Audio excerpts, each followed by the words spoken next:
streaming one? I thought I sent you the last update of it. I'm supposed to look at it. Yeah, yeah, and it says updated on the subject line. Yeah. Yeah, take a look at that. Yeah, yeah, yeah, it tells you.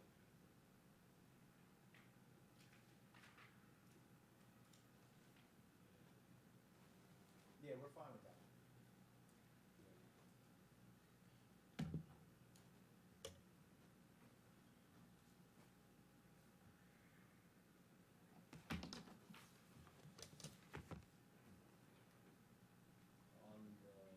On which one, which one are we talking about? Oh, whoa, okay, you're way back there, okay. Okay, all right, so.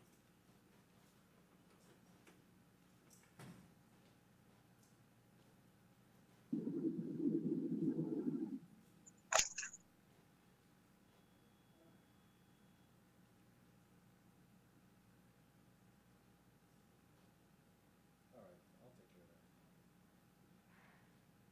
You did, I remember seeing it now. I remember seeing it. All right, good. And let's talk tomorrow. Yeah, we'll talk tomorrow.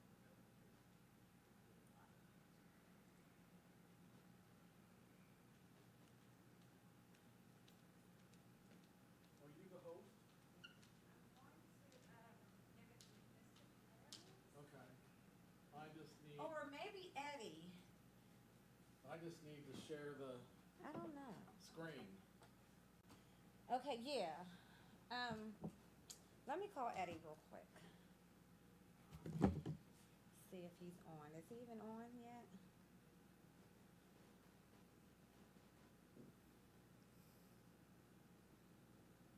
Not on this screen.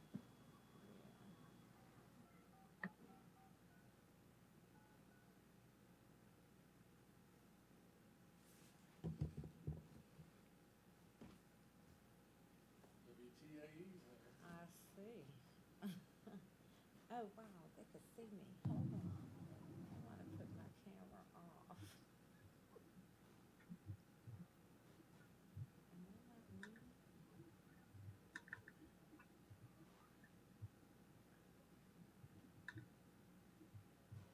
Eddie. So this is being recorded like usual, right? Yes, I have a YouTube stream. I All right, have the Comcast and Verizon stream. All right, so how do I get onto this now? Because I got Board Docs and I got Zoom, right? So I have the link right on the home page. I'm okay. Let me go to the home page.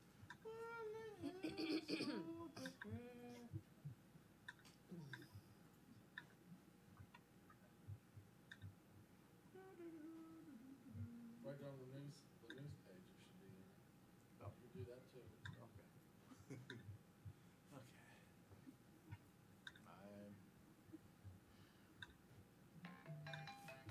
I'm doing weird thing. I'm That growing can't be longer. I'm happening. trying to go longer. I'm just Hey, going. I was saying, are you going to be attending this meeting? Oh, wait, hold on. I thought my thingy was working. Okay, yeah, go ahead. So you need to log into. Are you going to be Board attending? Docs. Oh, okay. So Board Docs. So James, do you want to be host, or should I ask Eddie?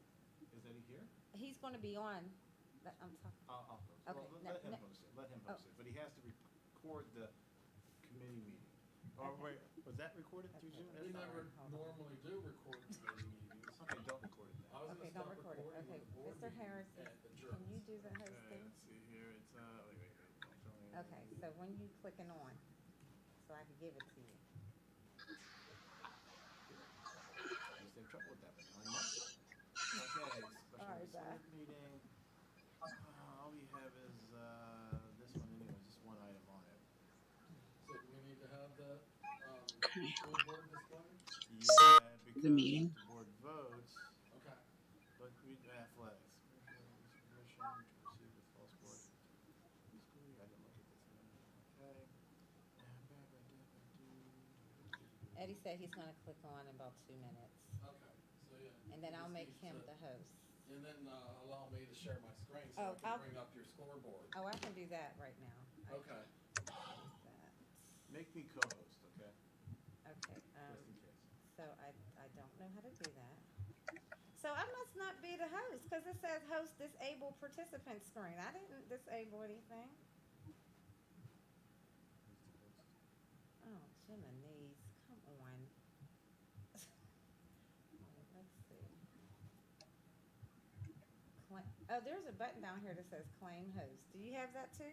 You claim host by putting in your ID, like I told you the other day. Uh-huh. You have to put your ID in. I don't know what that is. Hold on. Yeah, if you go to your profile screen, Okay. there's a host set button. There's numbers you can go. That's how you claim the host. Okay. And then remember those. I think it's four or five digits. Okay. 6. Sign in.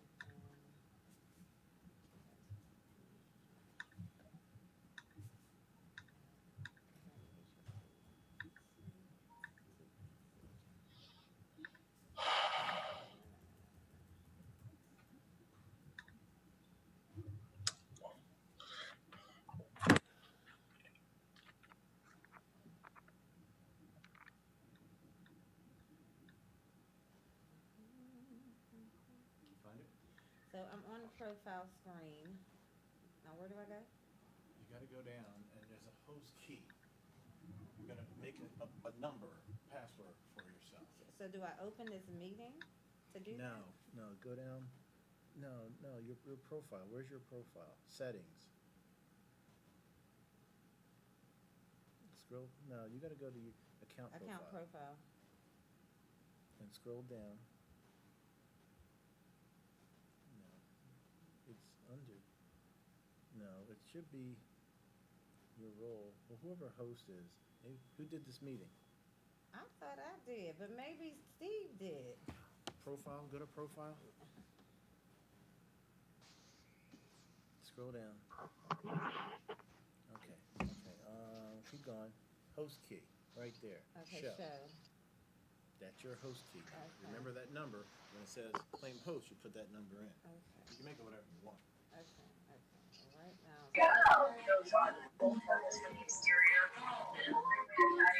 Six, six, six. Okay. Now let me go back to this. Right? And this.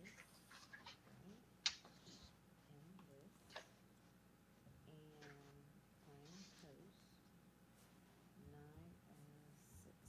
90666.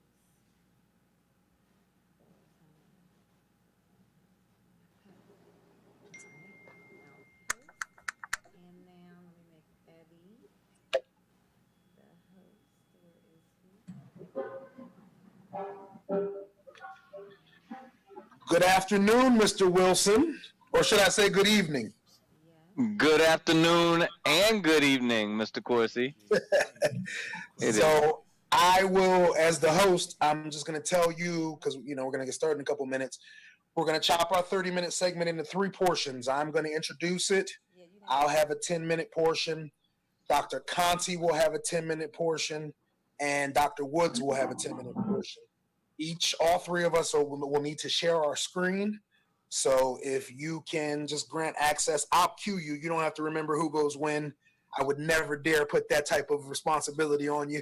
I appreciate that. That would be a challenge for me. I appreciate you. Absolutely. However, I will cue you if you can just grant access so that each of these gentlemen, that when they present, can have access to share their screen. That would be greatly appreciated. I can do that. Yes, sir. Thank you, sir.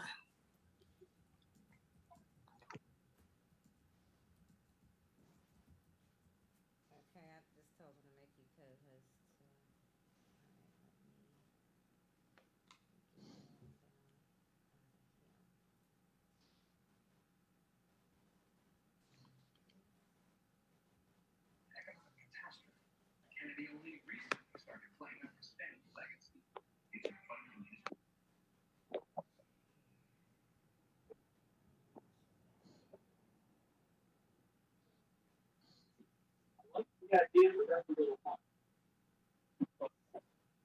out of The third person share that. sometimes leaving those a crazy idea. It's just feel grab, practice.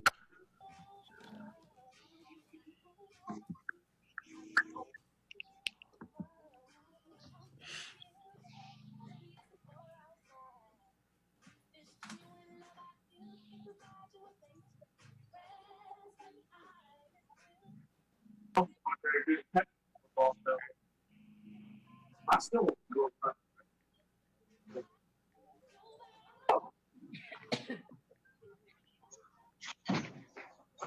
I'll talk to you.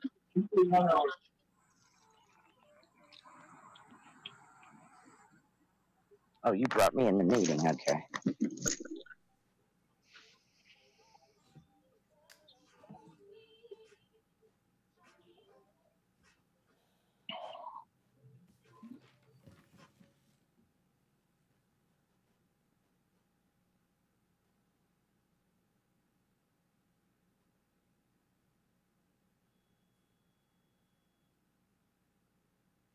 Hello, everybody.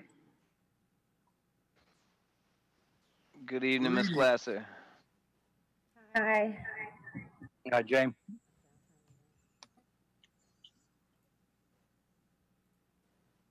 Alrighty. It's 5 o'clock.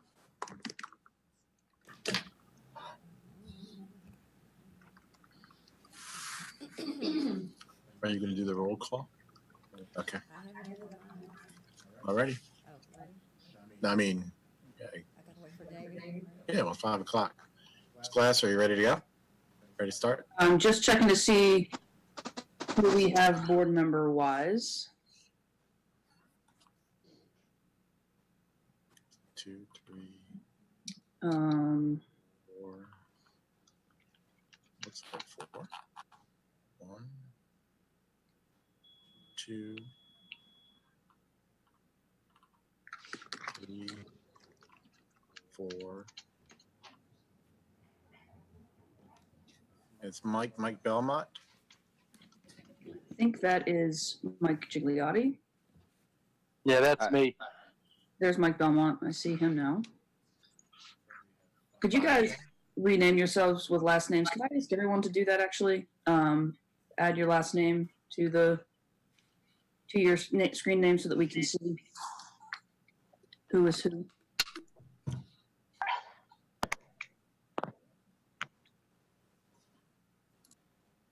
Oops, where'd he go?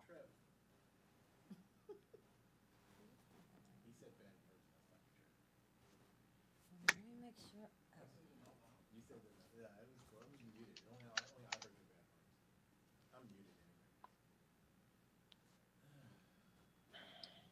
Is boardroom Teresa? No. Is that Miss Hawthorne? No, boardroom is Steve, but I'm here. We are getting an echo on your devices there, so I don't know what that's about. Yeah. So when are you muted? Let me say something. No, testing. I know. I don't know why. Okay, we're trying to figure out the feedback situation. Thank you. I'm unmuted now. Is there feedback now? I didn't say yes. No. When I speak, there's no feedback. No. That's accurate, Mr. Harris. When you speak, there's no feedback. When Teresa When speaks, you there is. speak, feedback. Why is that? I don't know. Testing. Is there another one of those things? What about that? No, it's not on. Just us. We're in the same room together. It was just feedback for you, but not me. Maybe it's your delightful singing voice that I don't have. You want me to do it again since you shut the chat? Do you think that matters? Testing. Testing. It's coming from here. So should I turn my speakers down? Yeah, turn your speakers down. See what happens. Once I figure out how to do it. Okay. I don't want a headset. I don't want to look like Eddie. Okay. Testing. Ow. Testing. Oh wait, I didn't know. Oh wait, I'm not muted. Darn. Testing. Okay. Testing. I mean, you're still gonna hear it through my speaker, but I turned it down. Okay. So is that better? Say something. Okay. Testing. That sounds better because I don't hear it. I hear it a little. There's still some echo, but it's a lot less. Okay, I turned my speaker down, so I'll just turn it low. Mr. Harris, when Ms. Hawthorne speaks, you mute, and that might stop the interference. Yeah, when I mute, you still hear it. It's through my speaker, so I turned my speaker down. Okay. All right. Okay.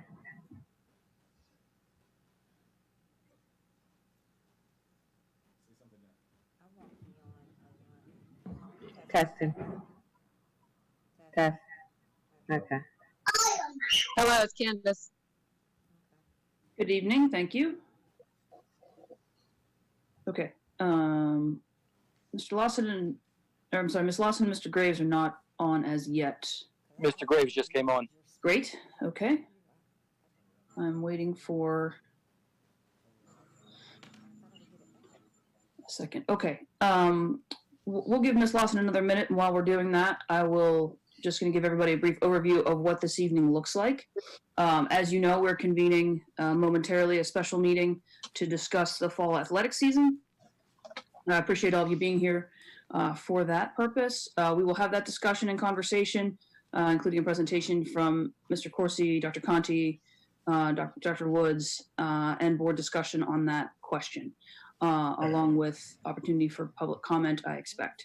The following that deliberation and likely vote, we will adjourn the special meeting and then go into our regular monthly committee meetings, which you're all welcome to stay and participate in if you choose to do that, but that will be the structure of the evening. So with that being said, Mr. Harris, you're ready to proceed?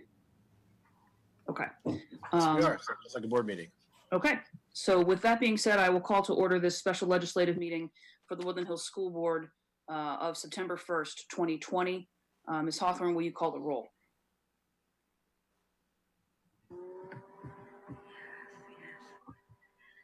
Mr. Graves? Present. Ms. Seligson? Present. Ms. Lawson? Ms. Curry? Here. Mr. Belmont? Here. Ms. Scott? Here. Ms. Hodge? Here. Mr. Patterson? I am here. Ms. Lawson? Ms. Glasser? President. Please stand for the Pledge of Allegiance. I pledge allegiance to the flag of the United States of America and to the republic for which it stands, one nation, under God, indivisible, with liberty and justice for all.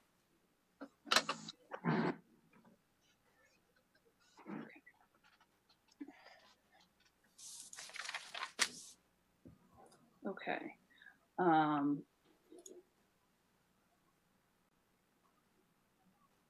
Apologies. We have no minutes to accept this evening. There is no executive session to report. Mr. Harris, any announcements?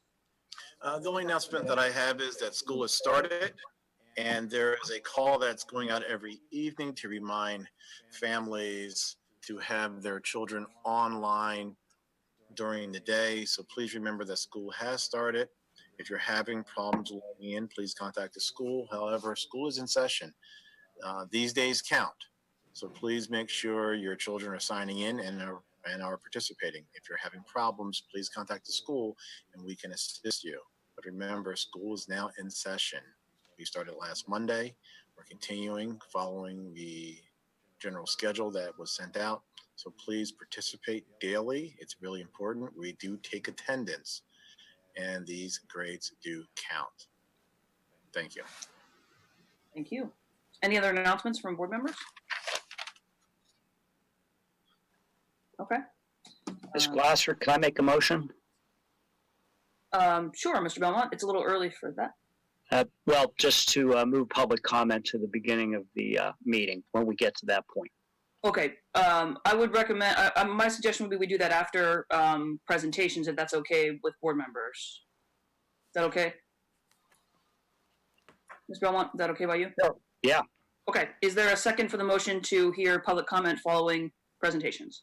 Second. Okay, I have a second from Ms. Scott. All in favor? Aye. Aye. Anyone opposed to that? Okay, hearing none, we will do that. We will, I don't believe we have any registered speakers for this meeting, so immediately following presentations, if there's anyone who wishes to address the board on the topic of the fall athletic season, we will be open for that purpose. Okay, that does move us to presentations. Mr. Corsi, the floor is yours. Thank you very much. Good evening, everyone.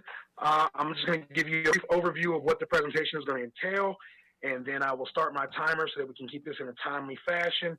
I'm going to breeze through a lot of data, and all three of us who are presenting tonight will try to move in a rapid fashion.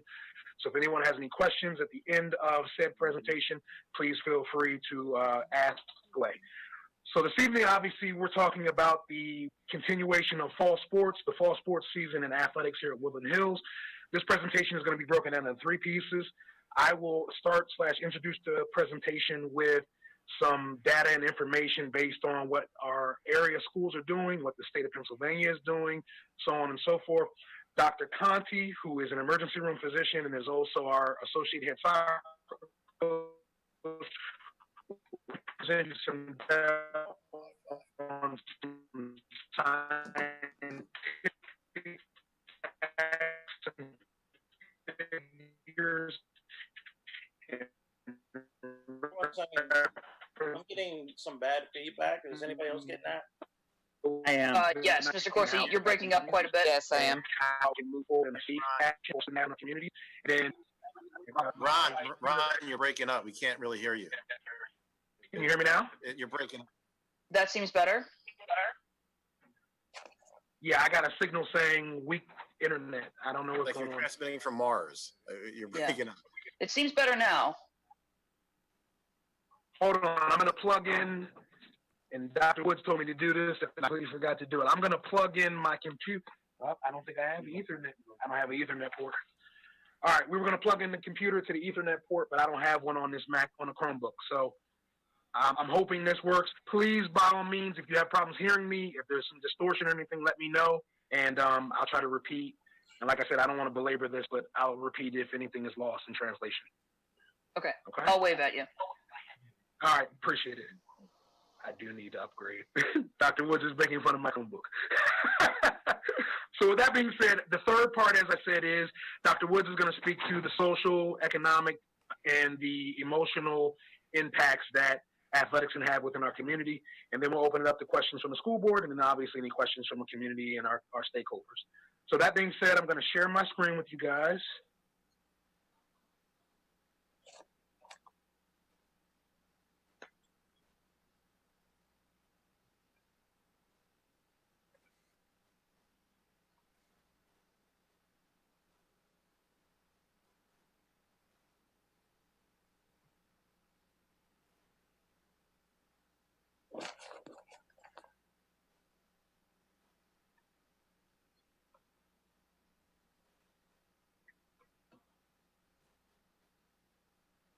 Okay.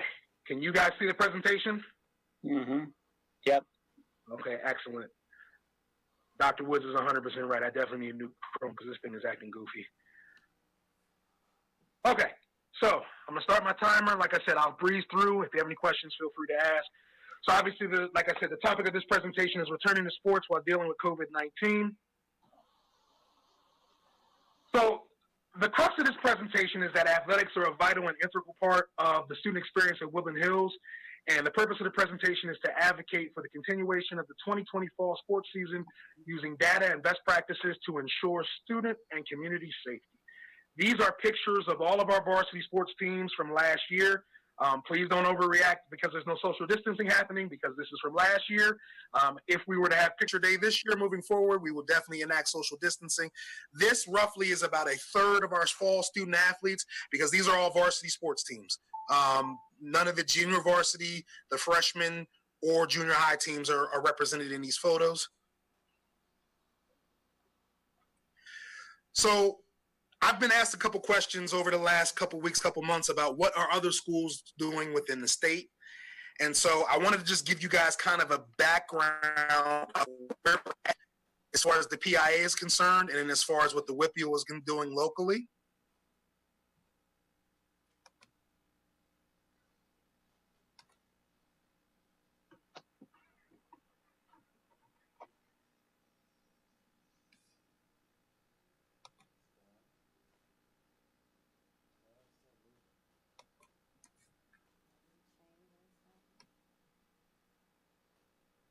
We believe. Right now, Gotta love that. Sam's Club $45. Bear with me for 5 See seconds. site for details. That it is at least based on information currently known to us and the advice we are being provided from many of our schools, our medical advisors. It is worth at least attempting to pursue a fall sports program. Since we have provided you with data from actual voluntary workouts for the past 8 weeks, we would like to move forward with the starting of fall sports. It is important to make this attempt since we would like to capture competition in the optimal fall weather when outside activities may be held, providing a safer setting than the enclosed facility. It would also be before the onset of the winter flu season. We have developed plans to shorten our season and give schools the opportunity to complete the regular season if they do not qualify for postseason. Postseason competition would be very limited and limited statewide travel where teams will be sequestered by their local school. Dr. Lombardi is very evident that he wants to move forward. Dr. Lombardi, for those that don't know, is the executive director of the PIA, which is our state athletic governance group. He has been an advocate of us moving forward for fall sports. And so as a result, what we did was we had a meeting amongst the WPIL and the board of directors in reference to what we were going to do to amend what the PIA was going to do. And essentially what we did was we decided we were going to move full steam ahead with the postponement of fall sports for 2 weeks and then with the shortening of our seasons. So I just want to give you guys kind of a brief picture of what the district or what the PIA is composed of. This map you're looking at right now are the 12 districts that make up the PIAA. As you can see down here in the bottom left corner, we are in District 7, which is composed of Allegheny County, Westmoreland County, Washington County, so on and so forth. You see District 8, which is the Pittsburgh City League, which is right slap dab in the middle of us. And then you see District 10 up here, Erie. You see all the other areas. And then you see out here out east, District 1 and District 12, which is the Greater Philadelphia area. This is important for a couple reasons. As you see another map, these are how all of the leagues are broken down within the PIAA. So you'll see here the WPIL, which is made up of 119 schools. Up in Erie, the Erie District 10 is made up of 41 schools. And you have all these other contingencies throughout the state that make up their quote-unquote league or their section or their local regionalized governance group. If you look at this map, I think this map is very telling about the state of athletics throughout the state of Pennsylvania. This map breaks down by district the schools that are opting out of fall sports. As you can see, the only one west of Harrisburg is Summit Academy. Had I had this presentation with you guys last week, Uniontown would have been listed on here. Uniontown 3 weeks ago voted to suspend all fall sports and postpone to the spring. They recently last week re-voted to go ahead and enact all fall sports.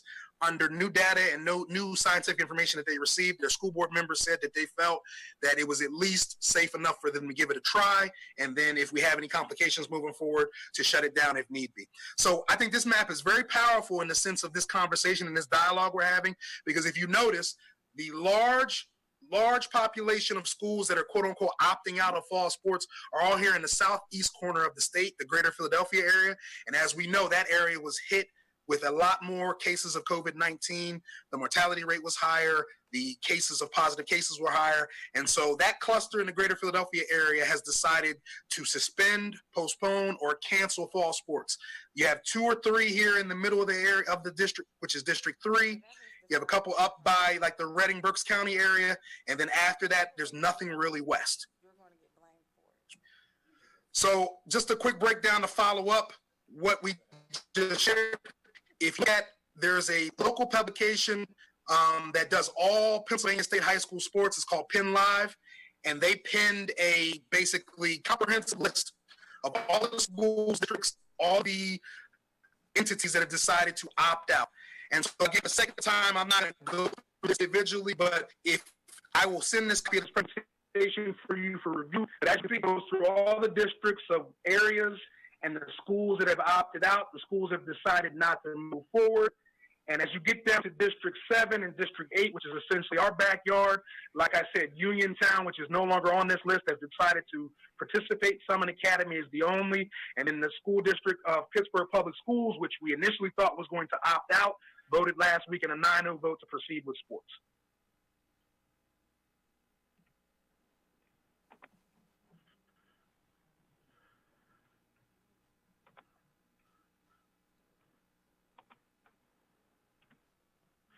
So I had a couple questions from board members and from Mr. Harris specifically about, well, if we decide to move forward with sports, what are the opponents that we'll be playing doing as far as their school model? Obviously, we are an educational entity. The main purpose of why we are here and what we do is to educate kids. And I know that as us being a virtual school district right now, the goal is to get our kids back into the building. So we wanted to see what everybody else was doing in the WPIL and in our league, just to kind of get an idea of what our kids will be facing. And so out of our return to school for all of our opponents, there are 30 total opponents that Woodland Hills will be playing. Out of those 35 are 100% virtual, as you can see. 24 of them are a hybrid model, and that hybrid model looks like either family choice. Families can choose to send their kids to school, or they can choose to be 100% online, or the hybrid can consist of 2 days on, 3 days out of school, like we discussed initially when we were figuring out what we were going to do. Only one school that is an opponent of our list of this year is 100% in-person brick and mortar, and that's Mars area, and we only play them in 2 sports this year. The health and safety protocols that we've gone through, obviously, you guys, we had a very, very full dialogue about health and safety and just how that looks. And thank you guys for approving the health and safety plan. I think that the health and safety plan has proven to be effective to thus far. And that includes, just as a brief summary, temperature checks, screening of all athletes, required face masks, social distancing. I also think that because we are going virtual, we have created a bubble effect for our student athletes, meaning that if we had kids in our building and then going out to play sports against other teams, we may put ourselves at a greater risk of exposure or of an outbreak. But because we do have a bubble, if we do have athletes that are exposed and we have to just shut down that sports team, it does not dramatically affect our school model as a whole. And then obviously student health and safety is our number one priority. These are pictures that you can see of what we've been doing so far here in the preseason / conditioning period. Coach Dan Schuler of our tennis team screening the girls, taking temperature checks, making a log. This is the bus that the soccer team rode the other day to a scrimmage. As you can see, all the kids have masks on. That is mandatory for the duration of their trip to and from. We social distanced them going one apiece. We had one family that is a shared family that sat together. But other than that, we try to do our best to socially distance on the bus, and we required the kids to keep their masks on at all times. This document right here is what all coaches are filling out in reference to screening their kids every day. As you can see, there's a slot for their name, the time that they checked in. We check temperature and the document whether they had a fever or not. We ask them questions such as, do they have a cough, sore throat, shortness of breath? Have they been exposed to any kids, any family members, any kids, anybody that has COVID? And then if they do have a temperature that's a little higher or even a red flag of 103 or higher, we document it here on the form. So there was a major concern. I'm looking at my clock. I got about a minute and a half left, if that. There was a major concern about liability. There was a news article in the Trib Review about a week ago that asked the question of, would school districts be liable based on kids contracting COVID-19? And they interviewed a sport coach who coaches basketball and baseball within the Whitfield, and he also is a personal injury lawyer for 37 years. And he basically made the statement, as you can read, that in his opinion, it's pretty clear that the statute will preclude any recovery from a school district. I know we were going to discuss with our solicitor what the implications were, but every known personal injury, personal lawyer that I've spoken to has stated that because of sovereign immunity and because of just the fact that it would be very difficult for people to prove that a kid got COVID on our watch, that it would be very, very difficult for someone to sue us in that regard. And so I've documented the source right here of the news article. And then also, like I said, we can refer to our solicitor for further detail, further insight. I just wanted to follow up with this last minute on implication of cancellation of fall sports. First of all, one thing we're going to face is if we do cancel sports, we're going to have a large number of student transfers. We live in a very transient community with a very transient population where kids may move or transfer to our particular neighbors to play sports if we're not offering them. We're also looking at increased participation in AAU and club sports that do not enforce the same health and safety protocols. And with that actually puts us at a further risk and stops us even more of getting back into the buildings, because from personal witness experience, a lot of these club sports and AAU sports are not using the same protocols that we're using, such as masks, temperature checks, the whole nine. And if they are, they're not as strenuous as we are. And obviously we know that the statistics of the increased dropout rate, increased crime rate, backlash from community alumni, and then loss of opportunity for our students. So that's the last thing I'm going to touch on, guys, before I throw it to Dr. Connie. I just want to show you guys a couple pictures. This is Lewis Rodiker, who was a graduating senior from 2020, signed a letter of intent to go to Tiffin University to play on a scholarship for soccer. This is Jeff Williams, class of 2020, going to Lincoln University, athletic scholarship to play football. This is the Yezevich family that everybody in Woodland Hills, it's like 3 degrees of separation with them. You must know a Yezevich. They are going to Carlow University to play volleyball. And then obviously the main one is Mr. Josh Rawlings, who is now at UVA playing football. And I'll include this video and then I'll pivot to Dr. Woods.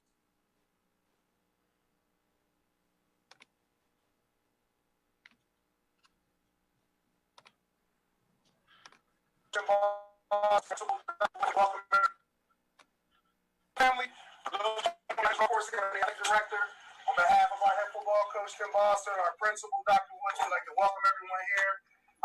Although these days are a little bit chaotic, this is why I do what I do and why we do what we do, because this young man is about to matriculate to one of the best academic institutions in the entire country, and we are very, very proud of him, because unlike me, he's about to go to school debt-free. Yes.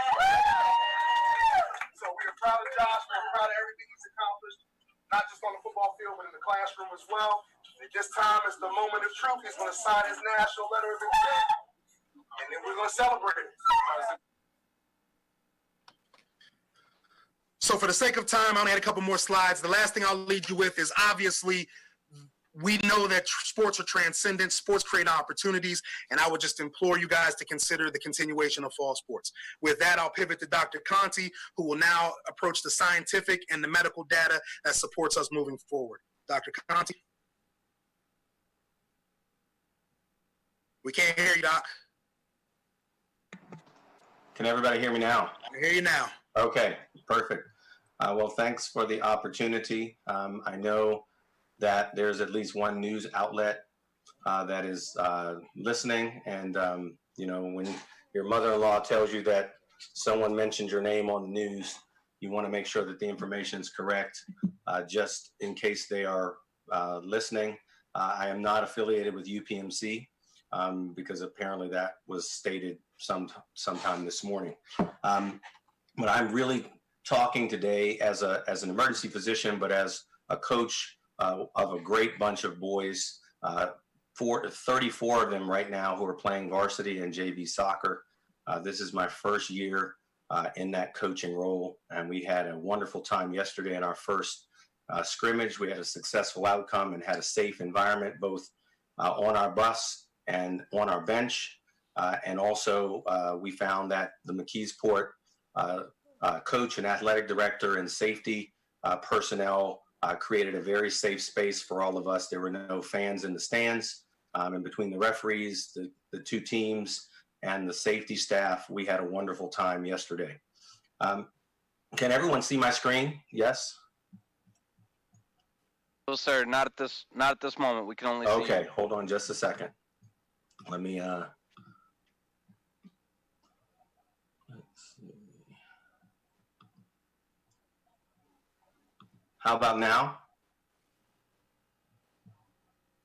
Sir, Yes, we can see it now. see it. Okay, perfect. All right, so I'm going to go quickly through these slides, but I think the title here just speaks to what the athletic department, what the building administration, and what the school board have done to build a safe space for our student athletes to, again, just as the PIAA executive director said, give our athletes who have earned that right the opportunity to try to complete a fall season. It's not realistic to think that winter sports are going to happen either outdoors or indoors with what we're anticipating the flu season to look like. And it's going to be very challenging with the extended winter that we have in Western Pennsylvania to expect that any early spring, late winter sports are going to be played either. So the absolute best window to play has really been from July 1 as the numbers began to get better until October, November. So we are in the window to have the best opportunity to have a safe and successful season. One of the things that I say to our team all the time is that when we make emotional decisions without planning and information, we end up oftentimes working harder than we need to, or we end up making lots of mistakes. And the players will tell you I've drilled that into them for the last 8 weeks since we've started our voluntary workouts. So very quickly, we all know now about this novel coronavirus. We know that it's spread by prolonged close contact, primarily through things that come out of our nose and our mouth that are deposited either on hard surfaces that aren't cleaned or from person to person. All ages are impacted, and right now there's no vaccine. We know that about just under 10% of all cases are among children aged 0 to 18, and the hospitalization rate is considerably lower for kids of all ages, 8 per 100,000 versus 164 per 100,000 for adults. And the death rate, they make up less than 1% of all deaths worldwide.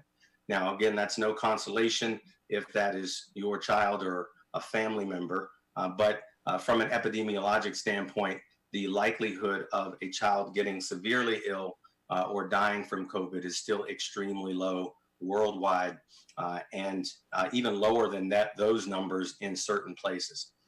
Children and adolescents, in essence, because so many of them are asymptomatic or have mild symptoms, never meet the criteria for testing, which is why so few kids have been tested to date based on the lack of availability of testing. As more testing becomes available and as kids are going to school, we're hoping that that testing model will improve.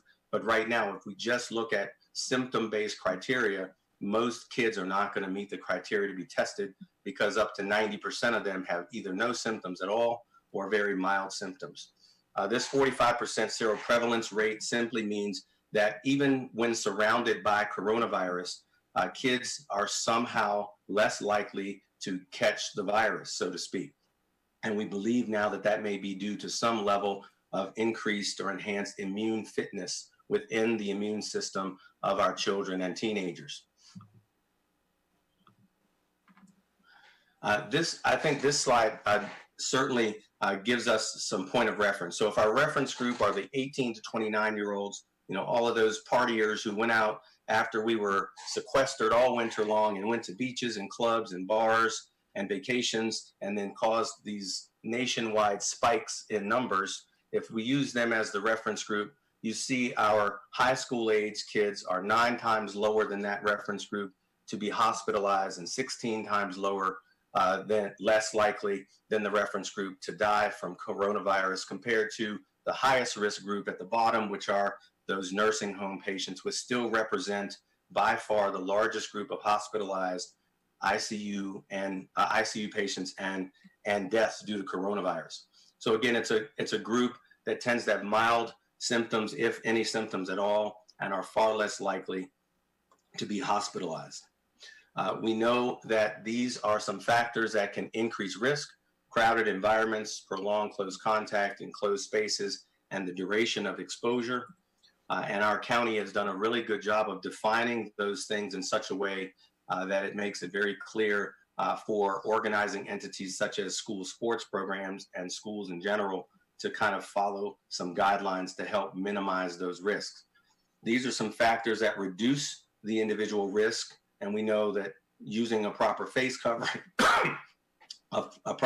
covering, limiting gathering sizes, social, which is now being called physical distancing, greater than 6 feet, washing your hands, cleaning and disinfecting inanimate surfaces, quarantining when sick, and having access to community-based testing. In terms of risk for sports, we know that the lowest risk are people who are training at home, and the highest risk are people who are competing against teams again within different geographic areas. We know that there are low-risk sports, which are non-contact sports, and high-risk sports, which are collision sports, and you can see the list there. And both of those slides simply raise the question. So if we're talking about contact and collision sports and traveling to other venues, the question is, can you still play sports and create healthy spaces? And the answer is yes. And now I just want to spend some time just talking about kind of what we have done at Woodland Hills to try to answer that how question. So here's the data as recently as last Friday, which I think was the 28th of August, which shows the distribution of cases and deaths in Allegheny County. And you can see at the second bar is that teenage group. So the first bar on the left is 0 to 9, and then the next group are the middle and high school age kids, the green bar on the bottom, and you see there are no deaths among teenagers in Allegheny County to date. That's 0 deaths. In terms of what the county uses as a matrix in terms of core measures to determine, do we have adequate control over community spread? These are the 6 factors that the county uses. Case positivity rate, decrease in cases, increased cases below 10 per 100,000, the infectivity rate, the hospitalization rate, and the ICU admission rate. And you can see that right now, as of the 28th of August, the county is meeting all 6 of those criteria. When you compare that with 3 weeks ago, where we were not meeting all 6 of those criteria. So in the last 3 weeks, we have made tremendous progress with respect to meeting these criteria and demonstrating that we have much better control over our community-based transmission rates. Dr. Conti, I'm going to jump in just for 1 second to just note that we're at about 20 minutes of our half-an-hour presentation, just to keep a time check. All right, thank you. These are the things that we've done at the school. We have an accessible and understandable plan that's publicly available. Our coaches are vigilant in maintaining surveillance and preparing the spaces where the student athletes are practicing and participating. And we have real-time communication between coaches, athletic administrators, building administrators, and parents and athletes. We've told these athletes these things all the time. If you're sick, stay home. Make sure you're keeping track of your equipment, observing your physical distancing, and all of the things that you can see on the slide. These are things that the coaches and their support staff are hyper-vigilant about. I had an athlete after practice who had forgotten to put on his mask, and his mother honked the horn and yelled out of the window, "Put your mask on." So we have very vigilant adults surrounding our students at Woodland Hills that are trying to, again, create these safe spaces. These are things that parents are doing to, again, help create this safe space for our students. Now, this is what we build. So we have a school board that created a virtual learning space. We have a principal and athletic director that have a wonderful and robust health and safety plan. We have access to community consultants who are giving us real-time information and clinical feedback. We have access to student testing. And since this is a public forum, I'll say we actually had a testing process where we had testing on campus through a partnership with a community health center, where we tested 52 students on the student athletes on the first day. And we were told by the county health department that we had to move the testing offsite, and that number dropped precipitously. But our athletes still have access to free community-based testing every week if they choose to, or if their parents choose to. So we have a plan in place, along with a lot of adults who are keeping our students safe.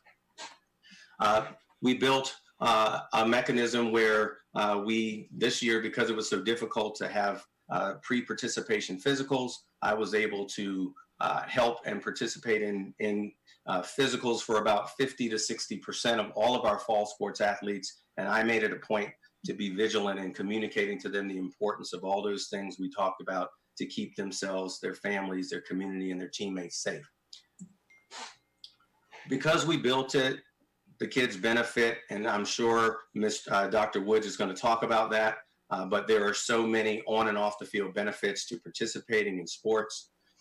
This letter simply just highlights a partnership with the Metro Community Health Center in Edgewood, that they are our testing partner, and we're hoping now to bring rapid testing to the campus that does not utilize resources of the Allegheny County Health Department, so they cannot prevent us from doing the testing, again, as a way of maintaining real-time surveillance for our student athletes.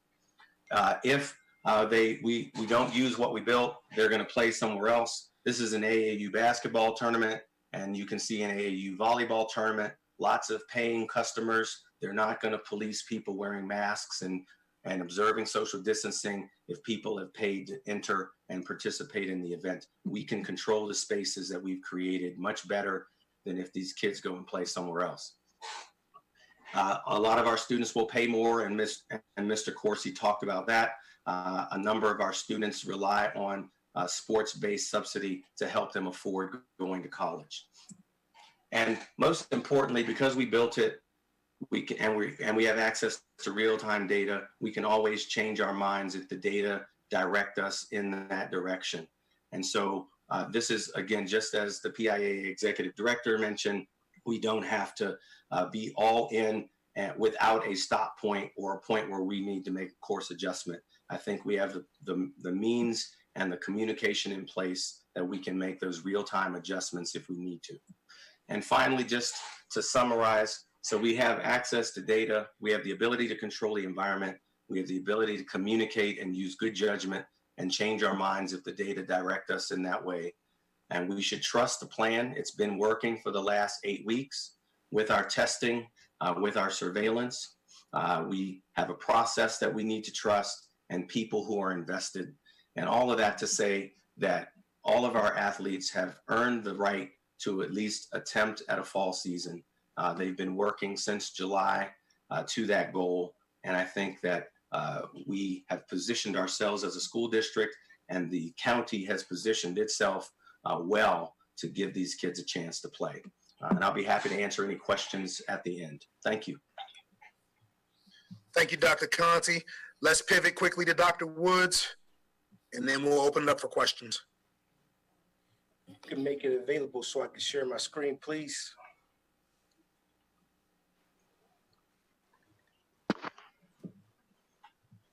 Alrighty.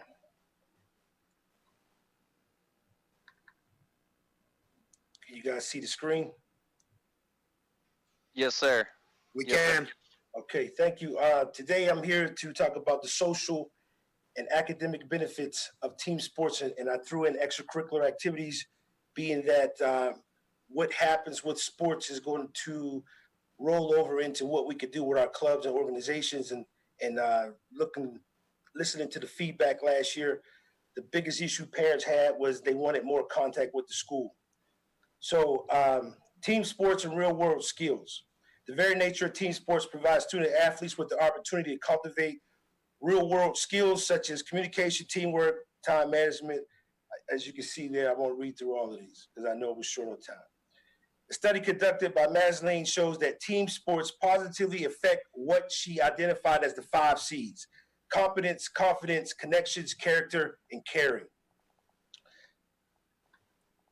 Participation in school sports gives students the opportunity to engage in daily physical activity, which has been shown to increase blood flow and activate endorphins in the brain.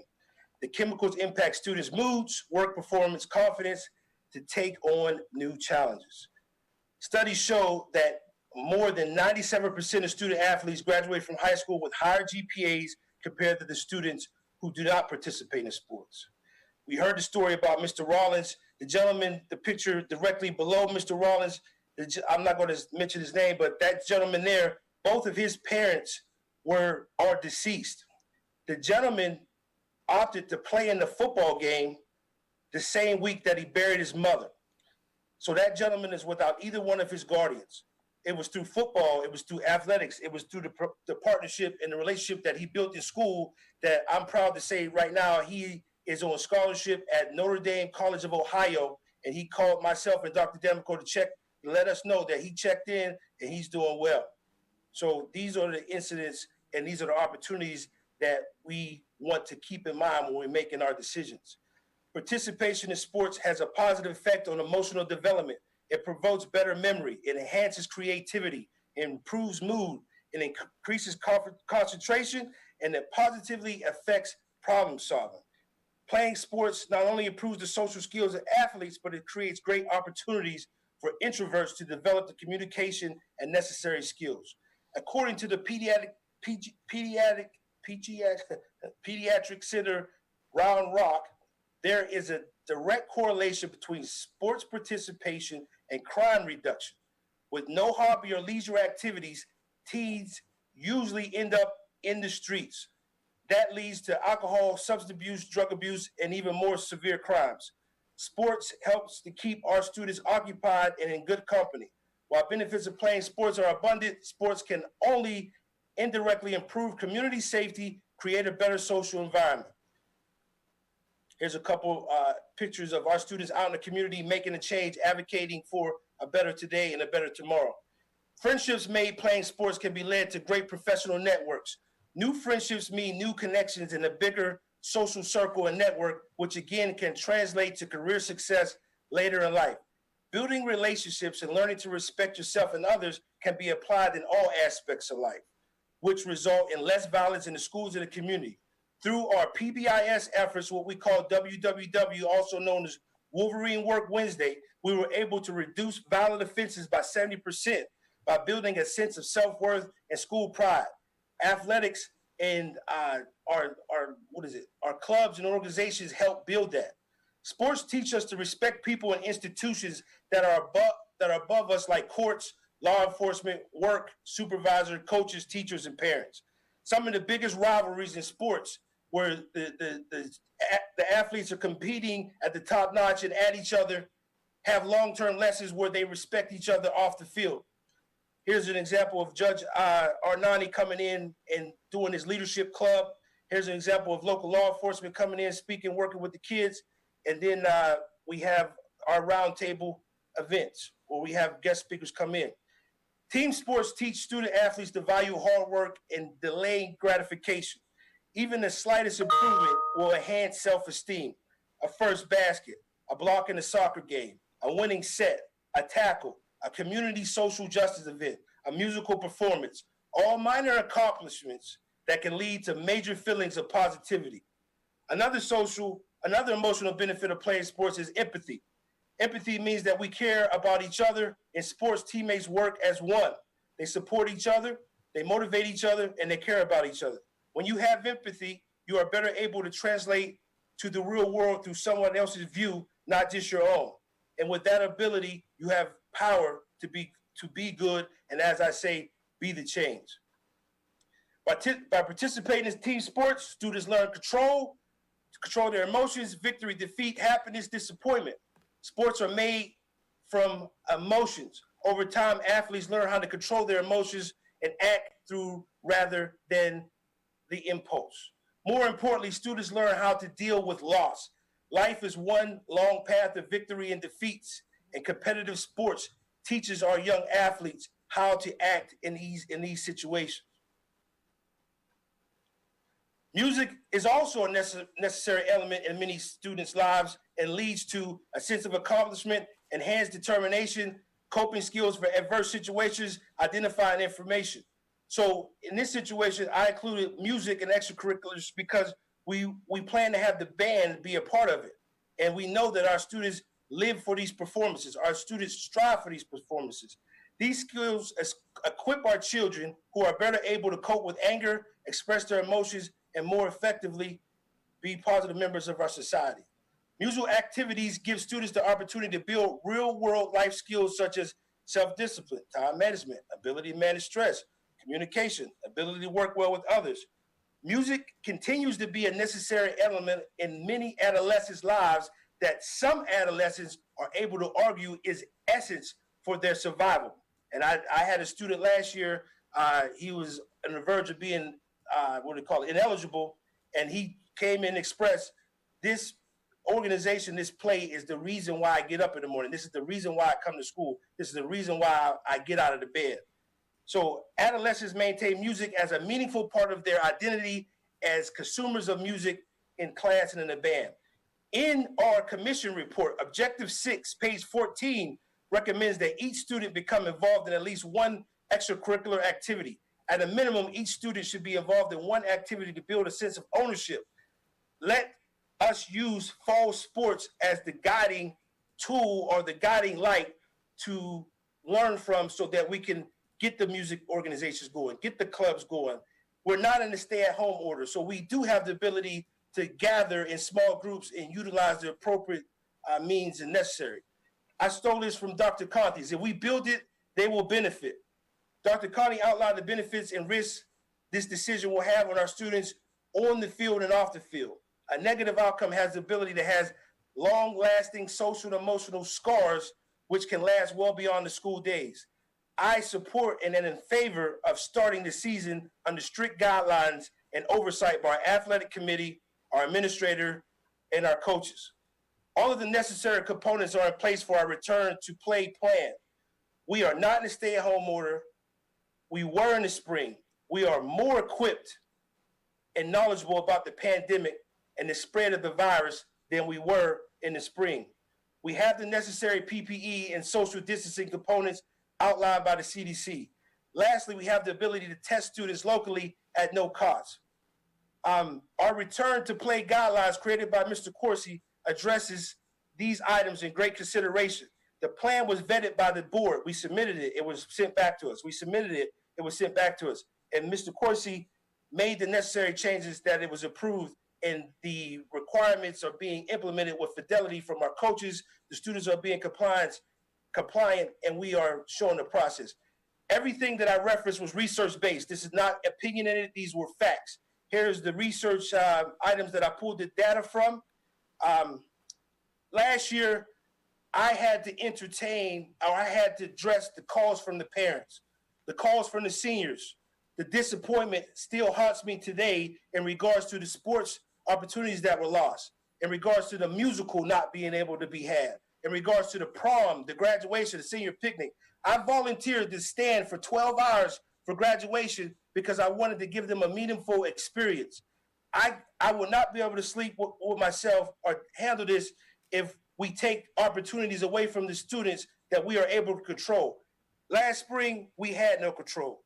This time we have control, we have influence. I'm going back to what Dr. Conti said. Let's start it. Let's get it going. I'm sorry, I did not mean to hit that link. Let's start it, let's get it going. And if it doesn't work out, we can always go back. If we drop out, we're not going to be able to get back. I feel that we have more knowledge, experience, and we're better equipped to battle the pandemic. This year we have an athletic director who's on the WIPIO board and gets updates, news, regulations from the PIAA and the WPIAL through the Athletic Association. This year, we have a soccer coach who happens to be an active emergency room physician to provide us with the most relevant medical information, as well as providing interpretation of CDC guidelines and expectations so that we are in full compliance. We utilize our CARES Act to purchase PPE for our students and provide the necessary cleaning agents so that the facilities are done appropriately. Woodland Hills School Board, I ask that you give the students, the staff, the opportunity to prove themselves. I ask that you give them the opportunity to prove that we are the change, we are the solution. COVID will not win, and to achieve, you must endure.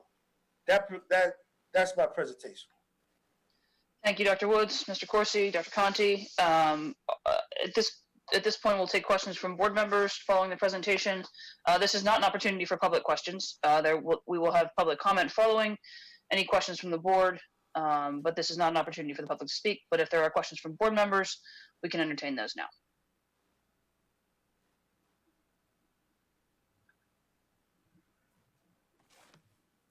I have a question. Okay, Ms. Curry. Well, actually, let me start with a kind of stupid question. What all sports are we talking about? Football, soccer, volleyball. Yes. So fall sports entail football, 3 levels, varsity, JV, freshman, it's junior high. Boys and girls soccer, same thing, 3 levels. Volleyball, 3 levels. Cross country, which is only 1 level. Girls tennis, 1 level. I think golf. I covered. And golf. Woo! Mr. Sabano would have killed me for that one. And golf, which is 1 level. So yeah, those are your fall sports. I actually have the list here on my desk in the background. I was going to cheat real quick, but yes, those are all the fall sports. And wrestling, right? Wrestling is a winter sport. All right. From a former wrestling coach. Can you talk real quick about the decision from Allegheny County about outdoor gatherings, how that pod would affect affect our sports? Absolutely. So, and then Dr. Conti can chime in if I leave out any medical or scientific data, but the basis of what I'm understanding, and originally the pods were 50-person pods. And it was essentially, you could only have a gathering outdoors of 50 people. And a lot of people asked, well, how can you play, forget a football game, that's impossible. How could you play even a soccer game with 50 total people between both teams, the referees, the game workers, the ball runners, so on and so forth? Thankfully, that number has been increased now to 100-person pods, and now they are in alignment with the state mandate of no longer than 250 total outdoor gathering participants. And I'd be remiss because I just got reminded I forgot cheerleading as a fall sport. And I'm glad Dr. Woods mentioned band because cheerleading and band are absolutely included in this. We want them to have their experience as well. But going back to your question, so the way it's going to work is each entity is a pod of a maximum of 100. And so what that looks like is that basically from our sideline and our team, I'll use football because that's the elephant in the room, you'd have a total of 100 people that you could have in a pod. That can be your players, your coaches, your team physician, your trainers, your ball boy, so on and so forth. The other team could have a significant amount of up to 100. And then the third pod would be your referees, your stick people, your staff, custodians, security, so on and so forth. There also could be a fourth pod up in the press box because that's a separate entity where you have your scoreboard operator, your spotter, your game announcer, any media that you had. Now, obviously, we have to practice the social distancing or physical distancing as Dr. Conti has referred to it being called now. And you also have to make sure you're being smart about not trying to overdo it. But because the county has loosened on their expectations and expanded the pods, it now makes it much, much more realistic for us to proceed with fall sports. The only challenge that we would have, and I'm just being fully transparent with everybody on this call, volleyball is going to be a challenge. Only because the indoor requirements for Allegheny County are still 25. And so essentially what's going to have to happen is we are going to have basically, we're going to allow 10 people from each side, including coaches, 2 referees, and then a scorekeeper and a libero tracker. And that essentially gets you to your 25. So there may be some young ladies that are on the team, but she may have to have a dress squad. She may have to have a travel squad. It's going to amend based on the fact that we can't exceed that 25 limit. But we also have some creative options in place where if the JV is playing in our auxiliary gym, the varsity can be housed in the competition gym as long as they're socially distant and they're on one side of the bleachers, the other team's on the other side of the bleachers. And because we have that video board in there, they could actually watch the match, the JV match going on in the main gym. And that way we have 2 separate entities of 25 apiece. And we're making sure that everybody is safe and social distance and that we're following the guidelines of the county. Volleyball is the only challenge that I foresee now that Allegheny County has loosened the restrictions. Somebody also commented field hockey. And I forgot to mention field hockey. Field hockey is a fall sport as well. So what does that mean for band and cheerleading? So essentially what it's going to look like is, and I've started to do some documents that I'll share with the board if we proceed about, I guess, total attendance numbers per sporting event per team. And so, for instance, for band and cheerleaders, what it would look like is we would make sure that we cap the football team and the band at a number that is amenable to both the head football coach, obviously, and the band director. So essentially what I'm thinking is if you're able to do 50 band members, again, the Wolverine seats 12,000 people. There's no reason why we shouldn't be able to social distance the band. We're able to do 50 band members, give or take, and maybe slide to 60, maybe 55, whatever. And then you're able to do 50 to 60 football players. That's including the players and then the coaches and staff. And then what will happen is they will only participate on home games. We'll have the cheerleaders as a separate pod as well. We'll put them on the other end of the high side in the stands so that they're not part of that pod on the sidelines, but they can still be active. They can still stand up. They can cheer. They can chant. They can do band dances. They can have their entire experience as normal. There's just the difference would be they'd be in the stands as opposed to on the field. On away games, though, because everybody wants to have their band and cheerleaders, the Big 56 has come to an agreement that band and cheerleaders will not travel to away games.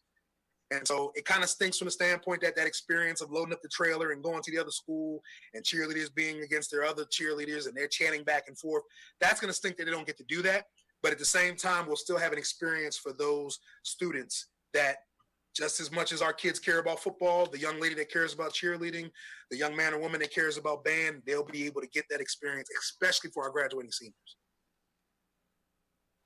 Okay, thank you. No problem.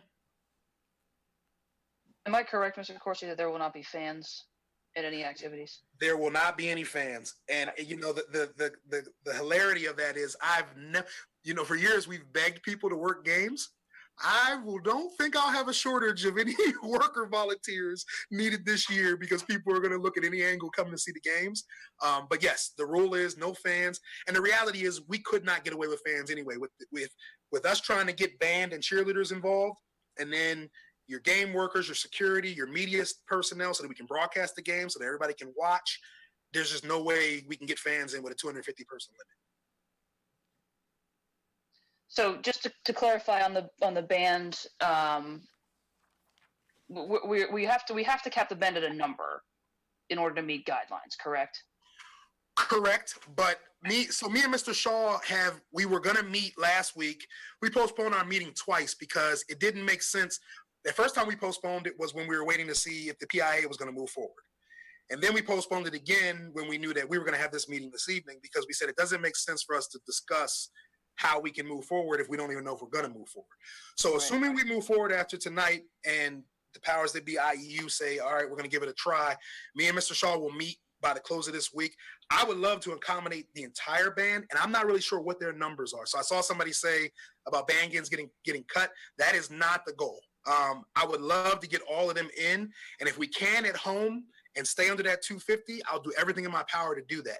The only thing is I don't want to make promises. I don't want to overpromise and underdeliver because if we get football players and referees and workers and we say, okay, the band has 70 members, but we only have 55 slots, then we enter ourselves into a quagmire. How do we make that work? But again, I don't know if that'll be an issue. It could be something that we don't have to worry about. So that's a to be determined as to, you know, whether there's going to have to be trade-offs or something for the band. I don't think anybody's intention is to eliminate students from the band, right? Absolutely and not. I don't want to speak for Mr. Shaw, who I know is not participating in this conversation. So absolutely. The goal is to get everybody involved so that everybody gets their experience. Just like I'm advocating for the athletes, all of our musicians, cheerleaders, the whole nine should get their opportunity. Okay. Other questions from board members? I have a question on quarantine procedures. So if a kid does test positive, what's the procedure after that? So that's a good question because that's a very real possibility, and it's something that some other districts are using or actually dealing with right now. So our health and safety plan, prior to you getting on the board, we had to submit a health and safety plan, and the school board had to review it and approve it. We went through about 3 or 4 different drafts. Ms. Glasser, myself, and Mr. Harris had a couple private meetings, and then we had meetings with the athletic committee, with Mr. Graves and Mr. Belmont, and then we had meetings with the board as a whole. We have a pretty sound athletic health and safety plan, and in that plan, it suggests that a positive case warrants a 14-day quarantine. However, here's where the game changer comes in. Dr. Conti mentioned that Metro Health is going to provide on-site rapid testing for our kids. And so with that in place, we could essentially, if we get a football player, a soccer player that tests positive, we could have this, per the CDC guidelines, we could have 2 negative tests within a 48-hour period that allows that particular pod or group to return. So for instance, if we get a positive case on Sunday from football, we shut football down, we cancel everything, and if we're able to get the testing, we can test them on Monday and Wednesday of that week, and essentially they could be back to work by Thursday, getting ready to play. If we're not able to do the testing, then it's a 14-day quarantine, and what will happen is we'll end up postponing. There are different schools of thought. Some people are saying 14 is too long. There's 10. Obviously, this is an ever-changing, ever-growing situation with this pandemic, but I would say the 10 to 14-day quarantine would be a minimum unless we're able to get on-site rapid testing, which as of right now is looking like 100% go. We already got a written letter of commitment, and in that case, we'll just do the 2 tests in 48 hours, and anybody that tests positive will then have their own self-quarantine. Anybody that tests negative will be allowed to come back. If I could just add to that. So there are 3 ways of returning to whatever you're returning to, whether it's school, work, participation in sports. There's the test and symptom, there's the symptom and time-based strategy, and there's the test-based strategy. And so in the symptom and time-based strategy, if you either have been exposed to someone who is positive or exposed to someone who has been tested and does not yet know the results, the quarantine is 14 days and remaining symptom-free or fever-free. And it's interesting because if you test positive, the quarantine time is actually less. And you can go to the CDC website, and they're clear in multiple places to give the clear example that someone who tests positive for COVID and has improving symptoms and no fever can be quarantined for 10 days, whereas someone who has not had symptoms and has not been tested needs to quarantine for 14 days. Doesn't make any sense, but that is what the CDC guidance has been, at least for the last 2 months. So that's the test and the time, or that's the time and the symptom-based method. So 10 days if you're positive and your symptoms are getting better and you're fever-free, 14 days if you have no test result and have just been exposed. And then there's the test-based strategy, which is if you have 2 negative PCR tests, and there are 2 types of tests. One is the PCR test and one is the antigen test. The PCR test is far more accurate. Both now have a rapid platform, so you can get a rapid PCR test or a rapid antigen test. But right now the CDC says that if you have 2 negative PCR tests separated by 24 hours, then you are considered negative. So let's take sports out of the equation and just say for schools that are putting their kids back in the classroom, that's the difference between 14 days out of the classroom and 3 days out of the classroom, which is a significant difference. So from the sports standpoint, certainly if we have access to rapid testing and we have a positive case, then we can test those athletes, those student athletes. And if we say we are notified on a Sunday and the athletes are tested on Monday and Tuesday, they could be cleared to return to participation by Wednesday. And, you know, if we go back to a hybrid learning environment, that also means that they could return to the building as learners in two days instead of 14. So I hope that answers that question. And that is why I defer to Dr. Conti, which, by the way, everybody, is Dr. Conti's birthday today. So everybody wish him a happy birthday when we finish this meeting. I have a question, and I think this is probably going to be directed at Dr. Conti for his medical expertise as well. A lot of chatter in the community has been about how we are going to continue to keep the schools closed but want to move forward with fall sports. And I wondered if you could speak a little to how medically it is safe to offer these sports but not to open our school buildings at this time. So I think for a number of reasons. So opening the school is opening an indoor space with literally hundreds upon hundreds of kids. I use the example of Pine Richland because I have a friend of mine who teaches there, and they have 1,900 students in the high school building, plus 50 to 100 staff and faculty, and they are going to this hybrid system, this A/B schedule. So on any given day, 900 kids and all of the teachers and staff are in the building in an indoor space, and it's hard enough to get kids to sit in their seats, let alone walk the halls and keep their masks on. So it's not a realistic proposition to expect that you're going to be able to optimize, truly optimize the safety of that space. Contrast that with an outdoor environment with outdoor spaces and coaches that are hyper vigilant over a much smaller group, and it's a safer space to be in. Granted, playing contact sports or collision sports puts you in direct physical contact with individuals, but those points of contact, the data suggests at this point, are still considered minimal because of the duration of those contacts, even in football. Football is certainly the higher risk sport for the fall. When you get into winter, you're talking about other contact sports like wrestling, but those contacts, at least in the fall sports, are minimal time-wise. So again, the risk is lower. But I think really the most important element of the difference between in-building learning and fall sports participation is the venue. You've got, hundreds of kids in an indoor space versus, the soccer team has 34 kids, and I'm looking at Dixon Field right now, and we're outside.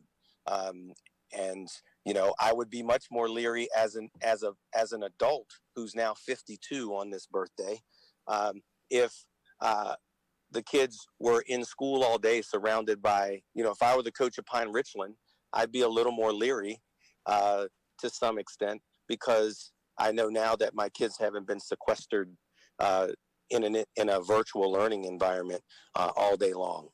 So I think, again, we've created a safe space. The board did the first step by creating the virtual learning environment, and then the health and safety plan has kind of rounded out the rest. And now it's a matter of just maintaining that vigilance and keeping our eye on the data. If the data begin to change, because really, if you were to have this meeting, a month and a half ago, when we weren't meeting any of those 6 core measures, it would be a much tougher conversation, because the county would be telling us that we haven't met any of the standards that are used to determine successful community mitigation. But now that we're meeting them all, it's a different conversation. So I hope that answers your question. It did. Thank you.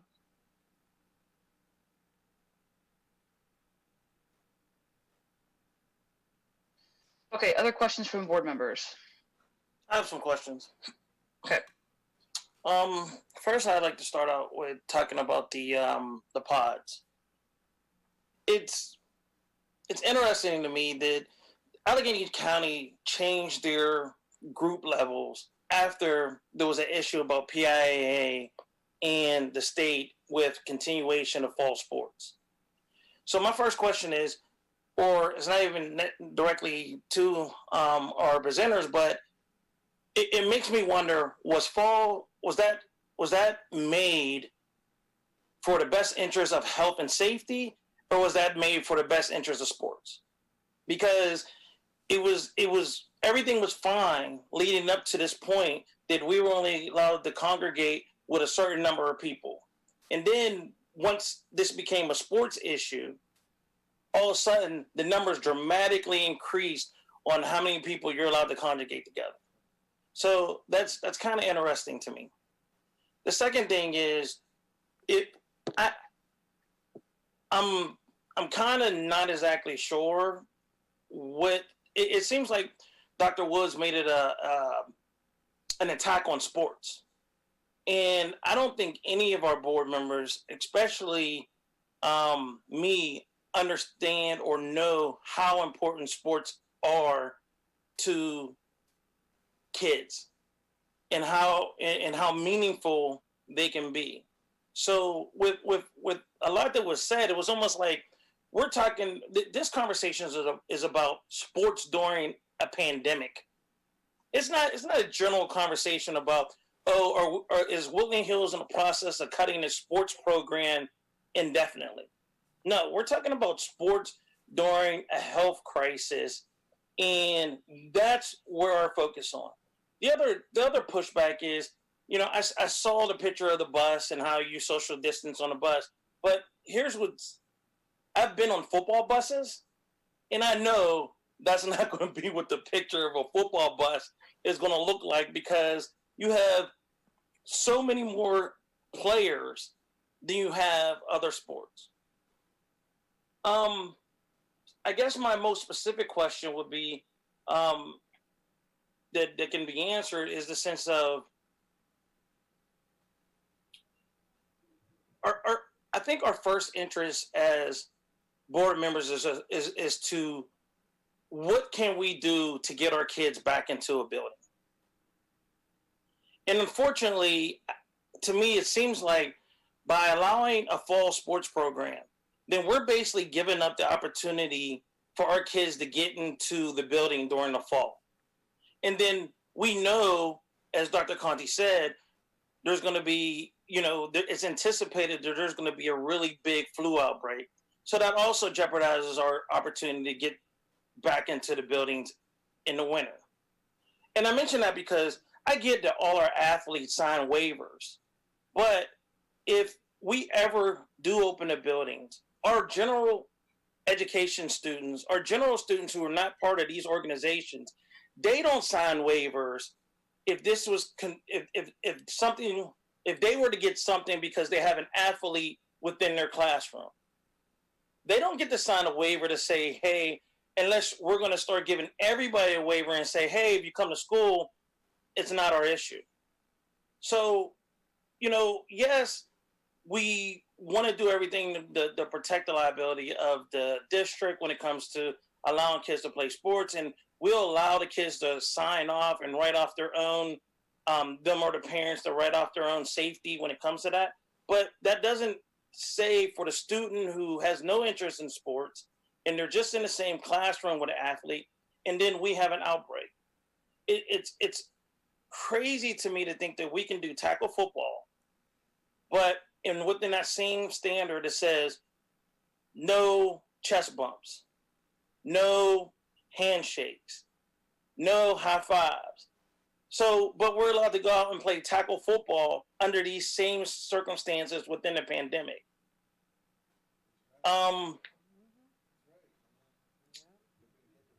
There's,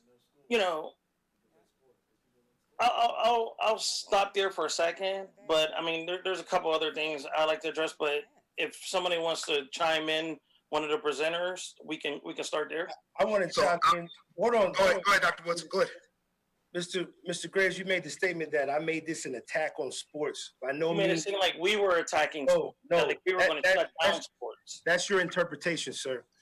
The requirements of the request was to display or to outline the effects on sports with our students. So Mr. Corsi went through the athletic end, Mr. Conti went through the medical end, and I went through the social emotional end. It's not an attack. It's everything. Again, it was facts.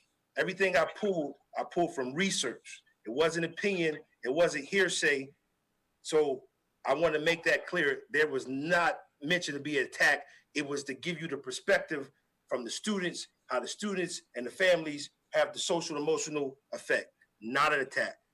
Right, So I understand that. But okay. And I understand everything you said was factual. So Yes. I wasn't denying whether or not it was a factual information. What I was merely saying was that's your presentation was more in a regular world when there's no pandemic going on. This is the positive nature of sports, and I think we all get that aspect of it. I think we all get how important sports can be to education and all those other things. Even to the point where we're talking about all the AAU stuff, we don't, as board members, we don't have a responsibility to all the club and AAU programs that shoot up around our district. If our kids want to attend those things, they're allowed to attend them, whether or not we have football at the district or not. That's not under our umbrella. Those are separate organizations.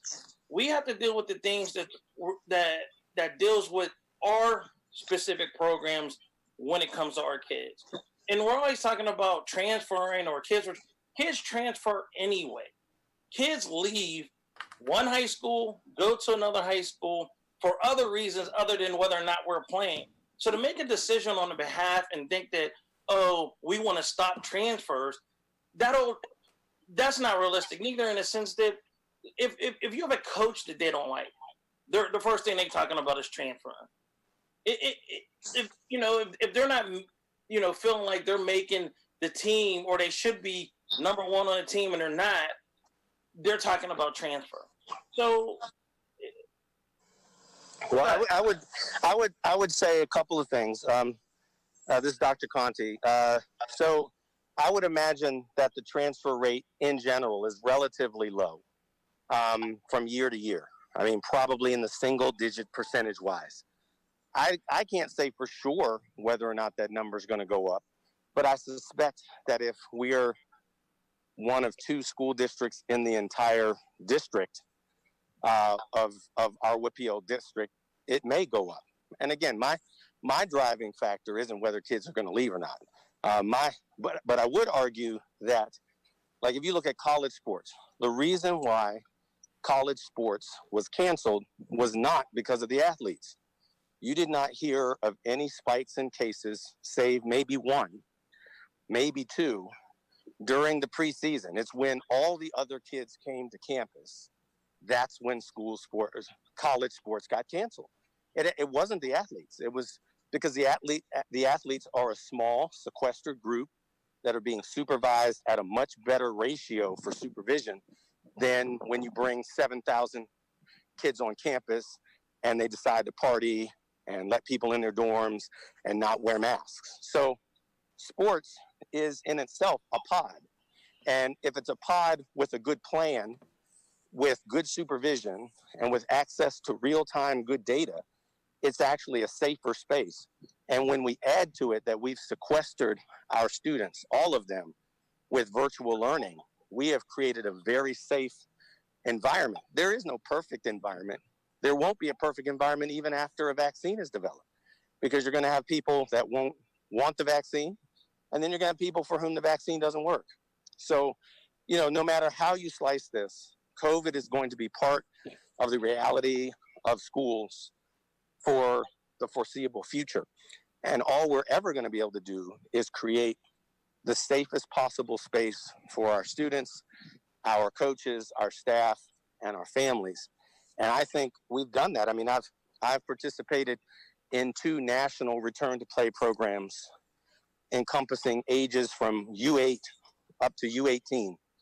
And I can honestly say that we have a very, very robust plan. And when you add to it testing, I think it's interesting that the one school in our jurisdiction that developed a proactive approach by adding community-based testing, I can guarantee you if Fox Chapel or some other school district had introduced school-based COVID testing for athletes, it would have been on the news as an innovation.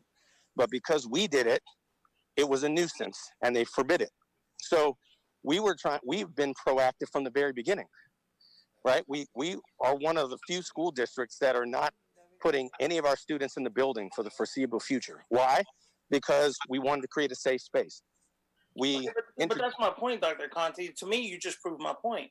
You proved my point that once we allow fall sports, we as an organization never get the opportunity to put our kids back into the building.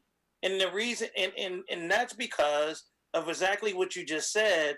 Sports is a bubble, but once we add kids back into a building, we can no longer trust whether or not our athletes are going to be safe, because they're going to be around other pods.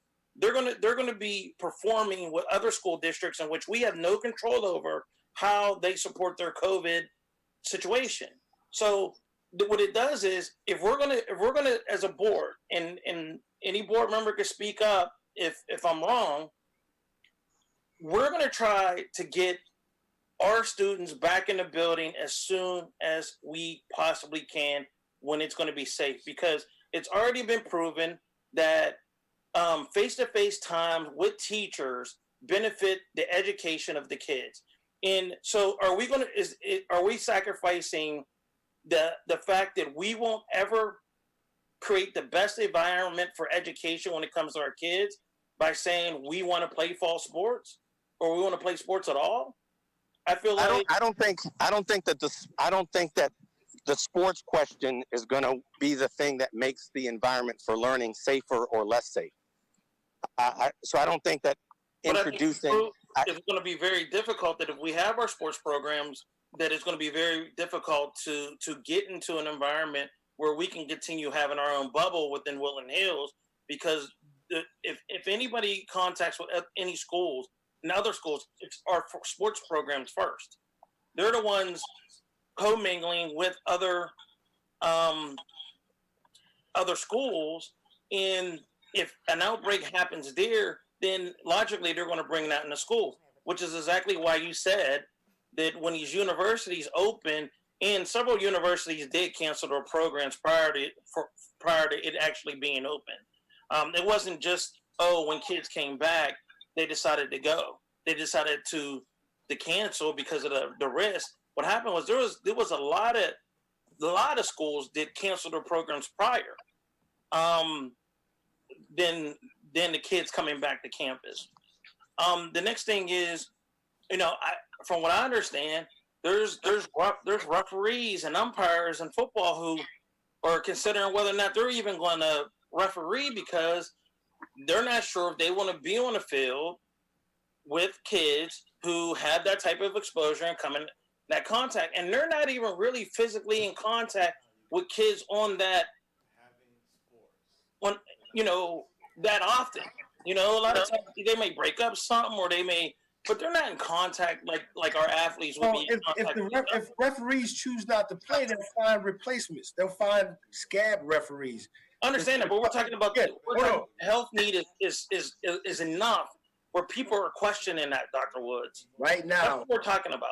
Right now, what we're talking about. You can find replacements for everything. Exactly. Right now, what we're talking about is our return to play plan. Is it comparable? Is it suitable? Does it meet the requirements? The conversation about the students coming back to school, we had a meeting where we talked about kids might not come back to school until second semester. So we shouldn't get too far ahead. Right now, we got a sporting event. We got sporting season that's about to start. Are we confident that our play plan is in compliance with what it needs to be? That's where you're doing all this speculating. We're not doing any speculating. I'm using facts like you, gentlemen. Dr. Woods. Gentlemen, you're not using facts. Dr. Woods, Mr. Graves, Dr. Woods, Mr. Graves, Dr. Woods, Mr. Graves, Dr. Woods, Mr. Graves. Do not speak over each other. Nobody can hear what you're saying when you're speaking over each other. So I will speak, and then I will mute the mic. Okay? But then why can't I speak? After you guys get done, I just want to chime in with some questions. Go ahead. I'm sorry. I just want to chime in with some questions after you guys. I have a question as well, please. Not a problem. Mr. Graves, the floor is yours. Dr. Woods, it has not been determined from our administration when we will start going back into the buildings. Period. From the last time we had a conversation with Mr. Harris, he said he was going to reevaluate the Allegheny County numbers every 30 days. So what that also is saying that if we have a program that's in place that is also operating, that sacrifices our first 30 days, because we're basically saying we're just not going to even try to get our kids back in the building. Now, if Mr. Harris comes to the board and says, hey, I want to go all the way until December with doing virtual learning, then that may change things for a little bit. So what you say is speculation for me is actually policy right now for our district. And that policy is he will reevaluate every 30 days on exactly whether or not we should start putting kids in a building. Is it my turn? Sure. So we're going 30 days. In 30 days, that's 3 or 4 games. We play the 3 or 4 games. If we decide that we're coming back to school and something jeopardizes the program, we shut it down. That was the thing that Dr. Conti was saying. Let's build it. Let's make it. Let's put it into place. And we evaluate it on a weekly basis. If we get it started and we have an outbreak, the first round is what? Shut down for 2 weeks. If we get back and we do it again, then we cancel it. If we hold sports back for the 30 days, and then we get to the 30 days and they move it back another 30 days like they did to us last year, then we just wasted 30 days or how many weeks of opportunities. So I listen, nobody wants these kids back in this building more than me. I've come to work. I worked through this pandemic. I never stopped. I don't even like the building with no kids in it. I want them back, but we want to do it safely. While we in this virtual format, we cannot hold the kids back based off of what might happen in 30 days. If we get to 30 days and we bring the kids back and it's a problem, I'll go on the thing and say we got to shut it down. But in the next 30 days, we got to move forward and trust in the athletic department, trust in the coaches, trust in the medical people that we do the right thing. That's my close. I'm going to jump in, and then, Sade, I'm going to be brief because I know you've been waiting as well. Just a couple things. One, Mr. Graves, you mentioned about the return to school. So I like Dr. Woods said in his presentation, I'm privy to additional conversations, being able to be up in Green Tree and on the WIPIO headquarters, and I've sat in on several meetings on this. The reality is that we shorten the fall sports season so that everybody is done by the 2nd or 3rd week of October. And even with the playoffs, we shorten the playoff formats. It's not as long and as arduous as it usually is. The WIPIO champion will be named no later than the 1st week in November. So to your point about concerns about kids coming back into the building, I just find it very, very hard to believe that in the next month and a half, 2 months, we're going to just abandon the virtual model and come back to school. Now, to your point, maybe Mr. Harris says, hey, I feel like we're ready. Let's rock and roll. Let's do it. I'm not a fortune teller. And again, that'll be based on data. That's above my pay grade. But the reality is that if you're talking about a sports season that officially kicks off on the 11th of December, so not this Friday, but next Friday, and you are essentially wrapping it up by the 2nd or 3rd week of October, all sports, and then let's, God willing, our kids make a playoff run and they play for 2 weeks because it's a reduced schedule. You're talking about a 2.5 month window where you'll have this quote unquote threat that you're referring to, which is very real and very valid. But for me, I don't see the reality of, short of us something dramatically changing, us coming back to brick and mortar in-person learning in the next 2 to 2.5 months. If the school board or the district administration feels differently, please feel free to correct me, but I just don't see that happening with the pulse of what's happening around our community and in our state and in our nation. So we have to take that into account, that the reality is if we're making a statement of having fall sports puts bringing kids back to the building at risk, I would argue that argument is weak at best, because at the end of the day, the sports season is only 2 months long. So again, if the plan from the district is different than what I've been in as far as executive leadership team calls, then please correct me and I'll humble myself and eat humble pie. The second thing I want to add is you talked about the difference between, I took notes, the county and the state guidelines and what changed. So again, I was privy, I sat in on those meetings. I was in a meeting with the board of directors where we called the PIA and we actually called a representative from Governor Wolf's office. The argument was nobody but Allegheny County had a 50-person pod for outdoor. Every other county, Butler, Westmoreland, all of our neighbors were abiding by the state mandate of 250 people for outdoor gatherings. Allegheny County had reduced it because Memorial Day weekend and 4th of July weekend, when everybody had their cookouts and their family reunions and they partied and everybody was out without a mask and mass gatherings, the numbers spiked. So Allegheny County said, all right, we got to get a hold on this. We reduced it. When we called Allegheny County and we spoke to somebody from the county health department, they said that the only reason that they weren't abiding by the state number of 250 was because of those said spikes, and that they were willing and amenable to increase the pod number, because the reality was we were literally, even in Philadelphia where the numbers are higher than ours, we were the only county that was holding people to that strict number of 50.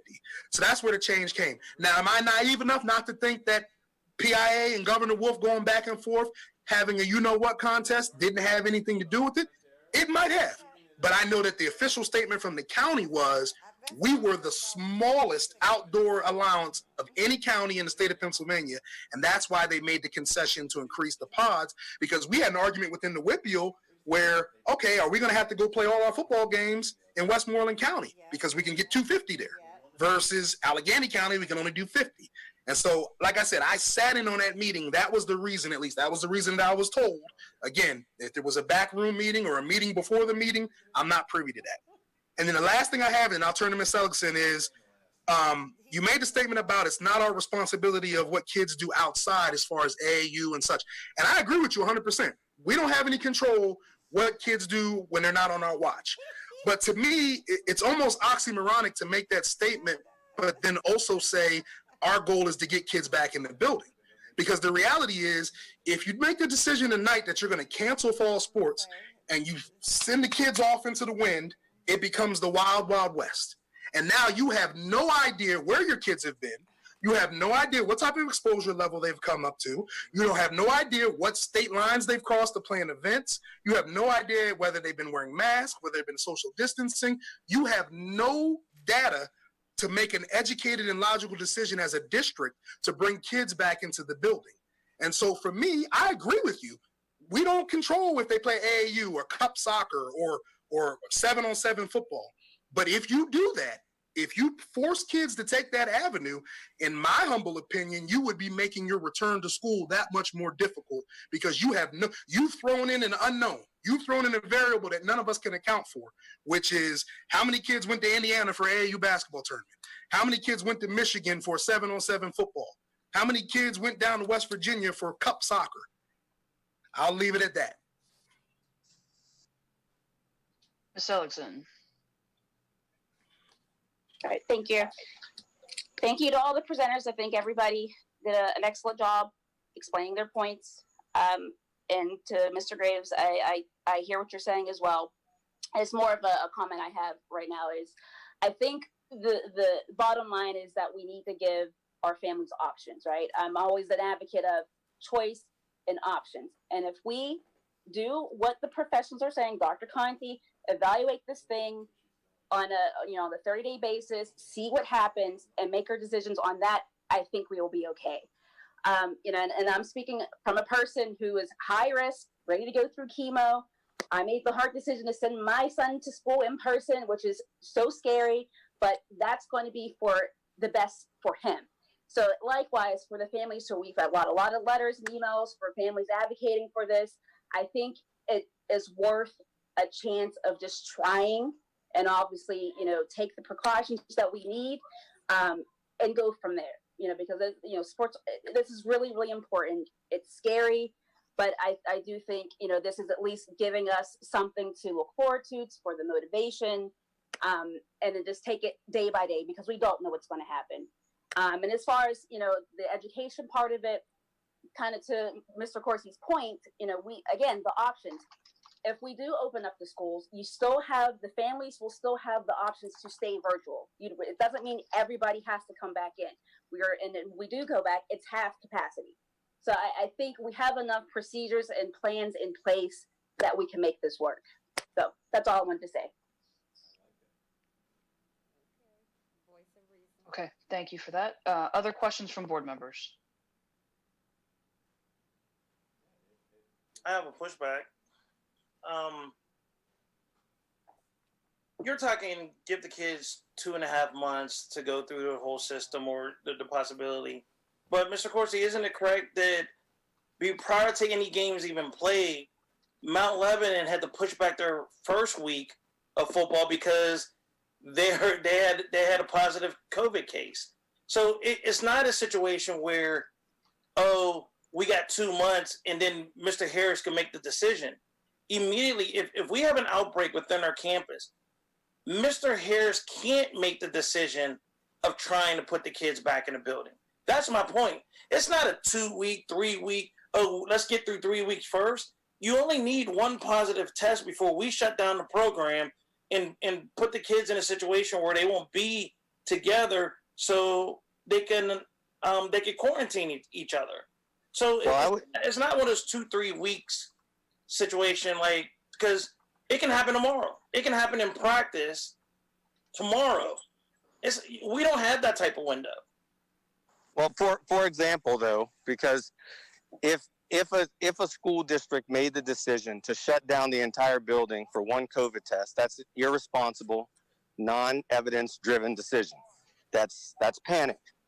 What you would do is you should eliminate that individual from the learning environment, or sorry for the word I use. You should quarantine that individual from the learning environment, identify who their contacts were, and those individuals could either be tested, in which case they could come back to the learning environment in 3 days, or they would opt out of testing. Let's say the parents either didn't want to pay for the tests or just didn't want to get them tested and just wanted to keep them out for 14 days. So they would be out for 14 days. There would be no reason for you to close an entire school because of one COVID case. Case in point, when we had testing, we identified a positive student, athlete, through our community-based on-campus testing. We got the result. The test was done on a Monday. The result came back on a Wednesday.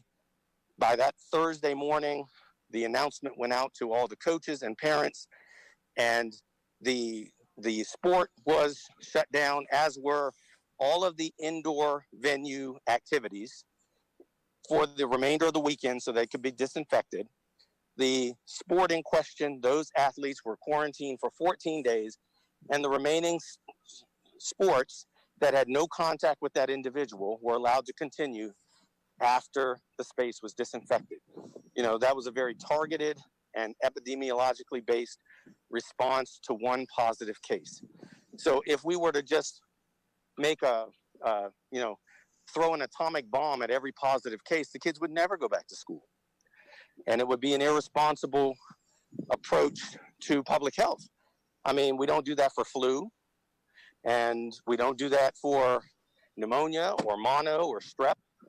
And so now with the increased availability of testing, not to mention the fact that we have a verbal, now written commitment from a community-based health source that wants to bring free rapid testing to our school district, not just for the athletes. That's the first step. The letter speaks to that being the first step, with the plan being to making these tests available to every student once we're back on campus at no cost to the student or the school district.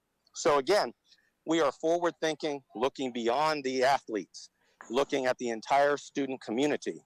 But right now, the window to participate is now, right? And so even if you take sports out and just say the academic decathlon or the science and tech folks who travel to Ohio for their competition, or any other extracurricular, the debate team, are we going to shut them down?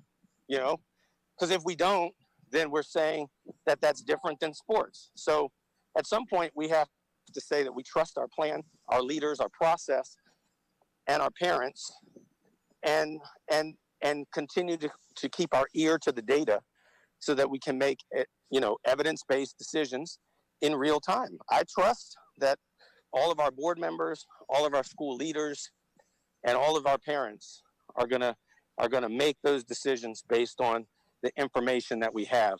And none of us are gonna just haphazardly put our kids at risk. I mean, to be honest, right now you're at greater risk if those kids aren't sitting in practice, but hanging out at Target or hanging out at the mall. Much greater risk. I'd rather have them in practice for 2 hours, Monday through Thursday, than at home and then going out and hanging Monday through Thursday. Because I know where they are. I trust that their coaches are keeping an eye on them. And at least for those 2 hours, I know that they're safe. And I can't say that if now they don't have the opportunity to do extracurricular activities. Because again, we're not just talking about sports. We're talking about the mascot. We're talking about the band. We're talking about the cheerleaders. We're talking about everybody else who also now stands to be in a different environment that's far less monitorable than if they're on the practice field. So, you know, my 2 cents is I think, again, the kids have earned the opportunity, not only just because of what they've done, but because of what has been done from the school board all the way through to now to create this safe space for them. I'm sitting here at practice now. Our kids all came with masks on. We've got 4 new kids who came to practice today for the very first time. We're not letting them practice because they don't have their physicals. Anyone who didn't have a mask, they're not allowed to be able to be around the group that has a mask. And, you know, we're going on the assumption that we're going to play our first game on the 14th against Franklin Regional because I think the kids have earned that. For the last 9 weeks, all of our fall sports have played. We've had 1 positive case. We had 2 kids from the same household because of our vigilance who self-reported an exposure. Those are teenagers, 14, 15-year-old kids who self-reported because of how vigilant our coaches and our health and safety plan are. And that resulted in another targeted quarantine of just that space and the people who were in that space. So in 9 weeks, we've had 1 positive case and 2 self-reports. I think that's pretty good numbers. Thank you, Dr. Conti, for that. Ms. Seligson? Just a quick question. Maybe you can answer this, Ms. Glasser. For the legal part of it, I know part of our procedure is to have the waiver signed. So moving forward, what would that look like, I guess, as a whole? I mean, as long as we have those initial permission slips and waivers, hold harmless is signed, are we safe from a board standpoint, from a district standpoint? I don't know if it touched on. Sorry, I will speak to that. We do have a memo that you all should have received. I forwarded it over the weekend, I believe, from the solicitor discussing the liability situations. His opinion and that of others that I've been listening to, school solicitors elsewhere, is that waivers would hold up for athletics. That would not be the case for, we can't ask kids who are coming back to school to sign waivers. That's a different situation. But because athletics is a voluntary activity, the waivers would be reliable. He feels as if we are covered for athletics based on our previous conversations and the work that we did earlier in the summer on the health and safety plan. So.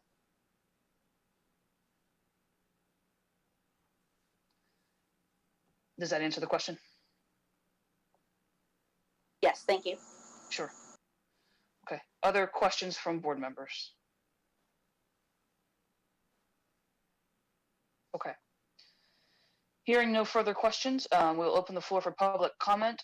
Just a brief note about how that will work. If you are interested in speaking to the board and addressing the issue at hand, which is the fall sports return to play plan, please use the raise hand function on your Zoom feature. And when you speak, give your name, address, your full name, address of residence, and you will have 2 minutes to address the board. We will not be able to engage in a back and forth on questions. If you have questions, you're welcome to pose them for consideration by the board during our deliberation on the item. I see Ms. Hamlet's hand is up first. Ms. Hamlet, thank you for being here. And we'll look forward to hearing your comments. You have 2 minutes. Okay, my name is Audra Hamlet. My address is 217 North Avenue, East Pittsburgh, 15112. My daughter attends the high school. She's in 9th grade. My comment is I understand that we have to worry about the data and the numbers and everything. And I'm not any expert on this subject, nor do I sit on a board, nor do I make any decisions. But I can tell you, after being alive for almost 40 years, I can tell you what this will do to these kids. And like I said, I'm not an expert, but life experience. Even when I was in high school, when the kids would become disqualified and they couldn't play sports, do you know what they would do? They would wreak havoc because that's all some of these kids have. And everyone wants to talk about, well, we need to get back to normal. We need to get the kids back into school. Let me tell you all something if you don't know this yet. It's going to be a new normal for the rest of our lives. These kids need to learn a new normal. It is not something that we cannot push at this point onto them. Life has changed as we have known it. These kids need something to look forward to. Yes, do we need to get back to semi-normal? Because that's all this is ever going to be is semi-normal. Do we need to get back to it? Absolutely. Well, I love for my daughter to enter school. Absolutely. But guess what? Some of these kids don't have the opportunity to not play sports. Some of them cannot pay to go to college. I repeat, cannot pay to go to college without a scholarship. If they are not seen by these scouts this fall, how will they be able to go to college? Nobody's thinking about that because the only thing we are worried about is getting back to normal when there is no such thing as normal anymore. This is the new normal. This is what we have to live with. It's not optional at this point. I want to see these kids play. I think the plan that the sports department has come up with is an excellent plan. Let them try it. Even if you open the school, I guarantee you there would still be kids that would go in there positive, and then you may have to shut the school back down again. Why not at least give this a try to let these kids have the exposure they will need for these scholarships? And that's my comment.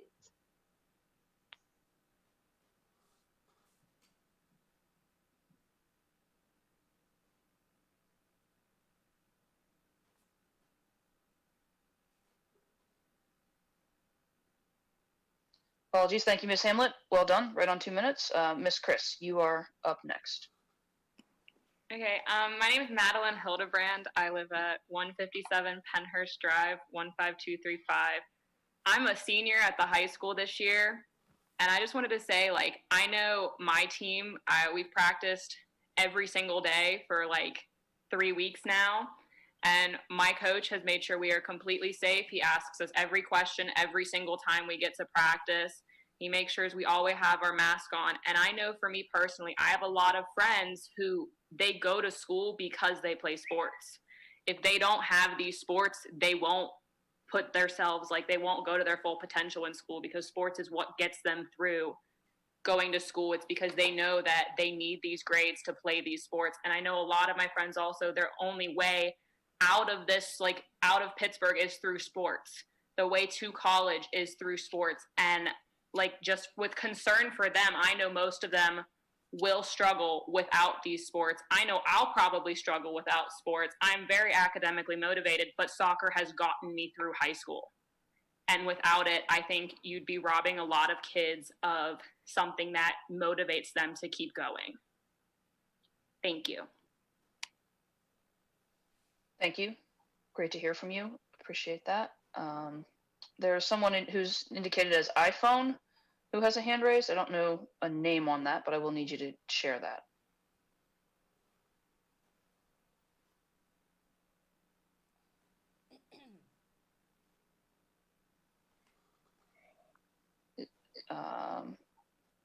iPhone? I don't know how else to call that out. Hello, can you hear me? Yes, Mr. Walter. Yes. Thank you for clarifying. No, sorry about that. My name's Dave Walter. I reside in 2071 Hampstead Drive, right pretty close to the high school. I'm a 95 graduate. I've been in the district my whole entire life. I have a son in 7th grade and a daughter in 10th grade. Sports is a big part of our world, but it's more than just sports. It's mind, body, and spirit.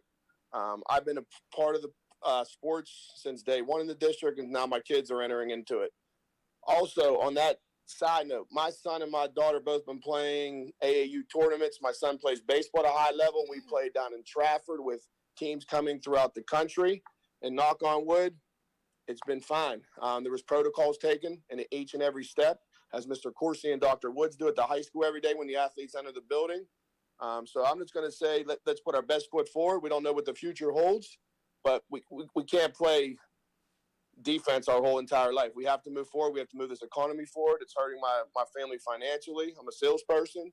So I think we just have to move forward and try. As the lady said, two people before me, it's the new norm. You know, it's going to change, and let's evolve with it and not backpedal and try our best. That's all I have to say.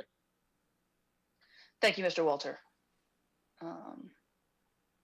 I don't see any other hands at the moment. Is there anyone else who wishes to address the board? Please raise your hand if you do.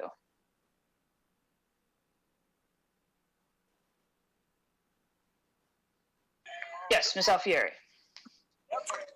Yes, I'm going to try to do this because I'm actually outside at a distance watching a baseball game. But I just wanted to thank Dr. Woods for acknowledging the social emotional component, where certainly I think that there's all kinds of variables. But at this point, not only as a parent, but as a behavioral health clinician for the past 25 years, I think we should all be very, very concerned about the kids' mental health at this point.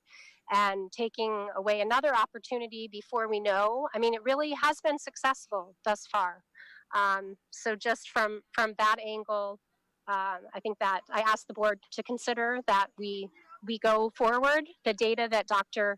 Conti presented, I did want to ask, or if you're able to answer in another format. All the indicators looked fantastic. I believe that's what we're looking for when we're reevaluating. So I wondered if that data was from the last week, or how long the trend where we're meeting all of those markers has been in effect.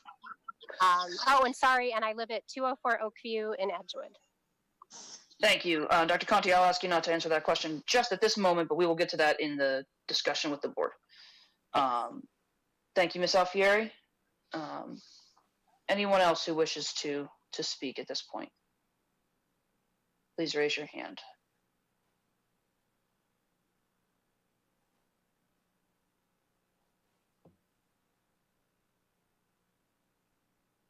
Okay.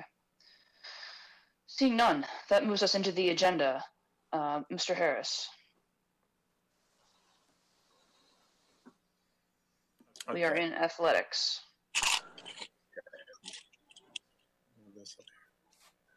Okay. Can you hear me okay? Yes. Okay.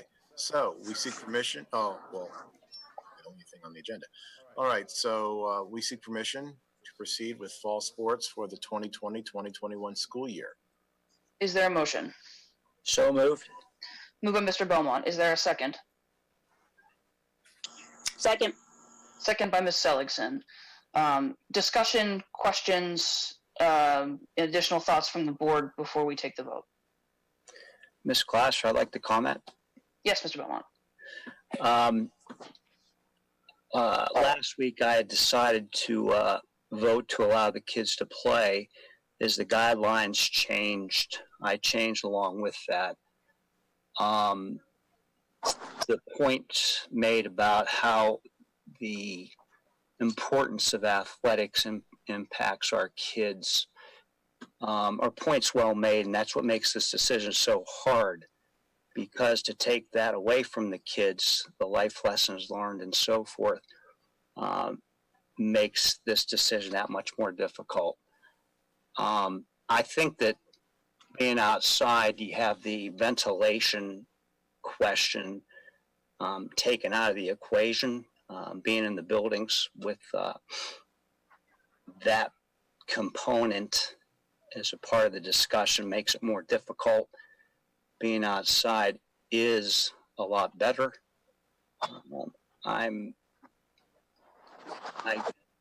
Whoever thought we'd be faced with a decision like this, not in our wildest dreams. But I'm going to vote to allow the kids to play and hope that as we monitor the situation, I have confidence that we will do that. And if something should happen, we will take the appropriate action. Thank you very much.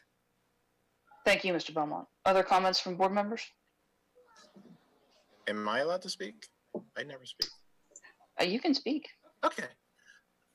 I have to say, in hearing all the presentations and talking behind the scenes with everyone involved, I I have to say the one compelling argument was Miss Seligson.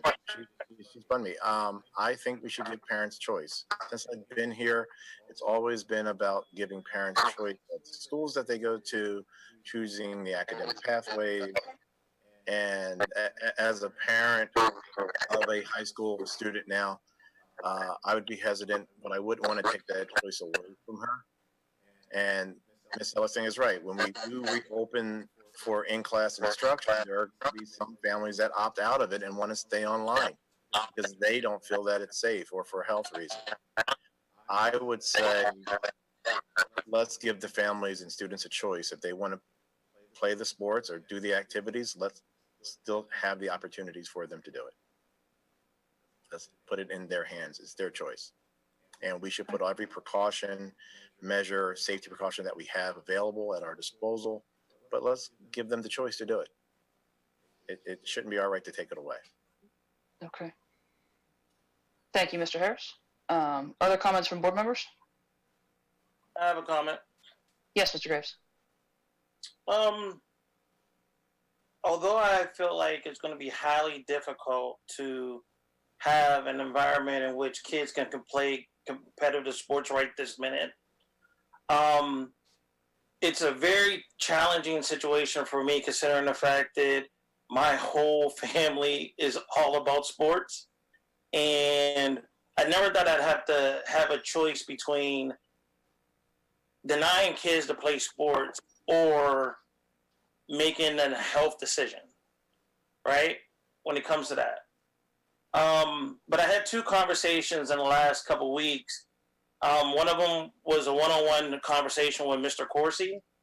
And I believe at the end of that conversation, I said, you know what? At some point, Mr. Corsi, as much as I disagree with a lot of things you're saying, I do want to make it to where if our administration feels like that they can handle this challenge, I want to give them the opportunity to do that.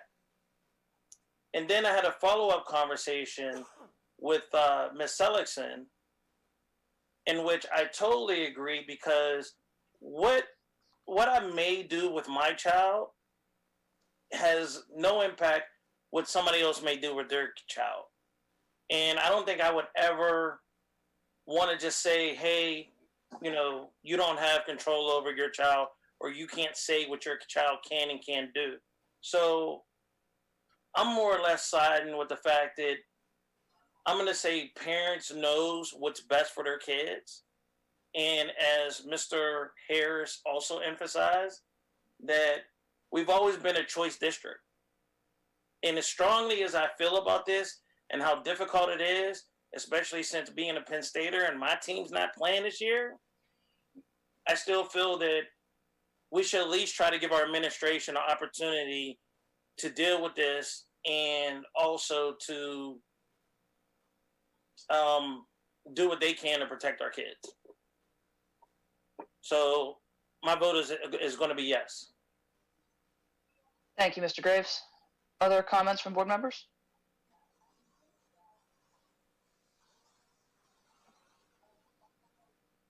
Okay, hearing none, I'll just make one additional suggestion. I'm also of the opinion that we should allow the season to proceed. I think I've been impressed and pleased with what the coaches and students have done so far this year. I will ask Ms. Hildebrand and her cohort and colleagues to continue to do that, and also to be vigilant with themselves and each other. But I think one suggestion that I would make as an addendum to the return to sports play, and I don't know that we need to amend that tonight, but I will suggest it for evaluation, is that we include on our trips to away games in particular some sort of neutral evaluator who is not a coach, but can go into the situation and say, hey, we're not following protocol, our team's leaving. If we get to a situation where there's not sufficient masking safety procedures and we're not satisfied with those. That's something I'd like to discuss and consider as an addition when we're asking kids to go into other places. But I intend to vote yes to allow the season to proceed, and that is the only piece of conversation I'd like to have as we're looking toward start next week. So,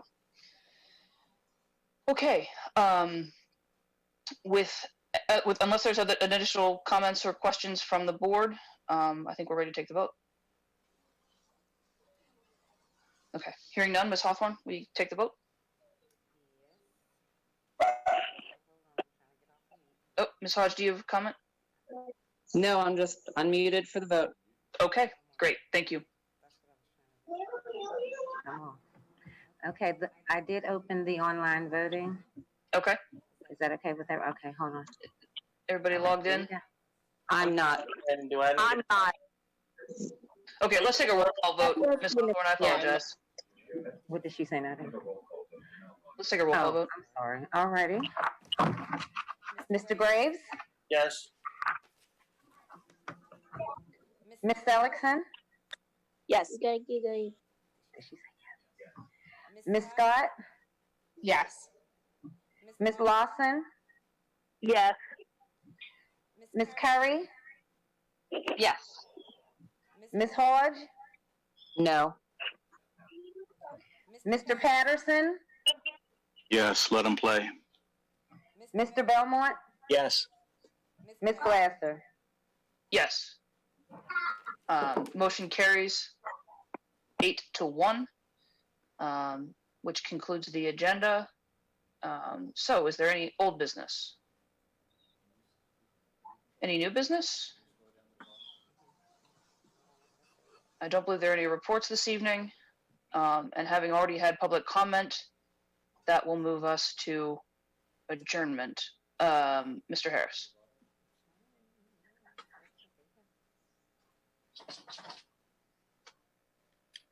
Okay, 20.1. We seek permission to adjourn the September 1, 2020 special legislative meeting. There a motion? So moved. Moved by Mr. Belmont, second by Mr. Patterson. All in favor? Aye. Aye. Aye. All opposed? Aye. Okay, hearing no opposition, we will adjourn the special meeting. Let's take, it's 7:05 right now. Let's take a 5-minute break and reconvene for our committee meetings at 7:10. So, Mr. Harris, we're on the same Zoom at that point, We're correct? on the same Zoom. Okay. So just everybody take a coffee break or tea break. All right. Whatever it is you need to do, you got 5 minutes to do it. So, thanks, everybody.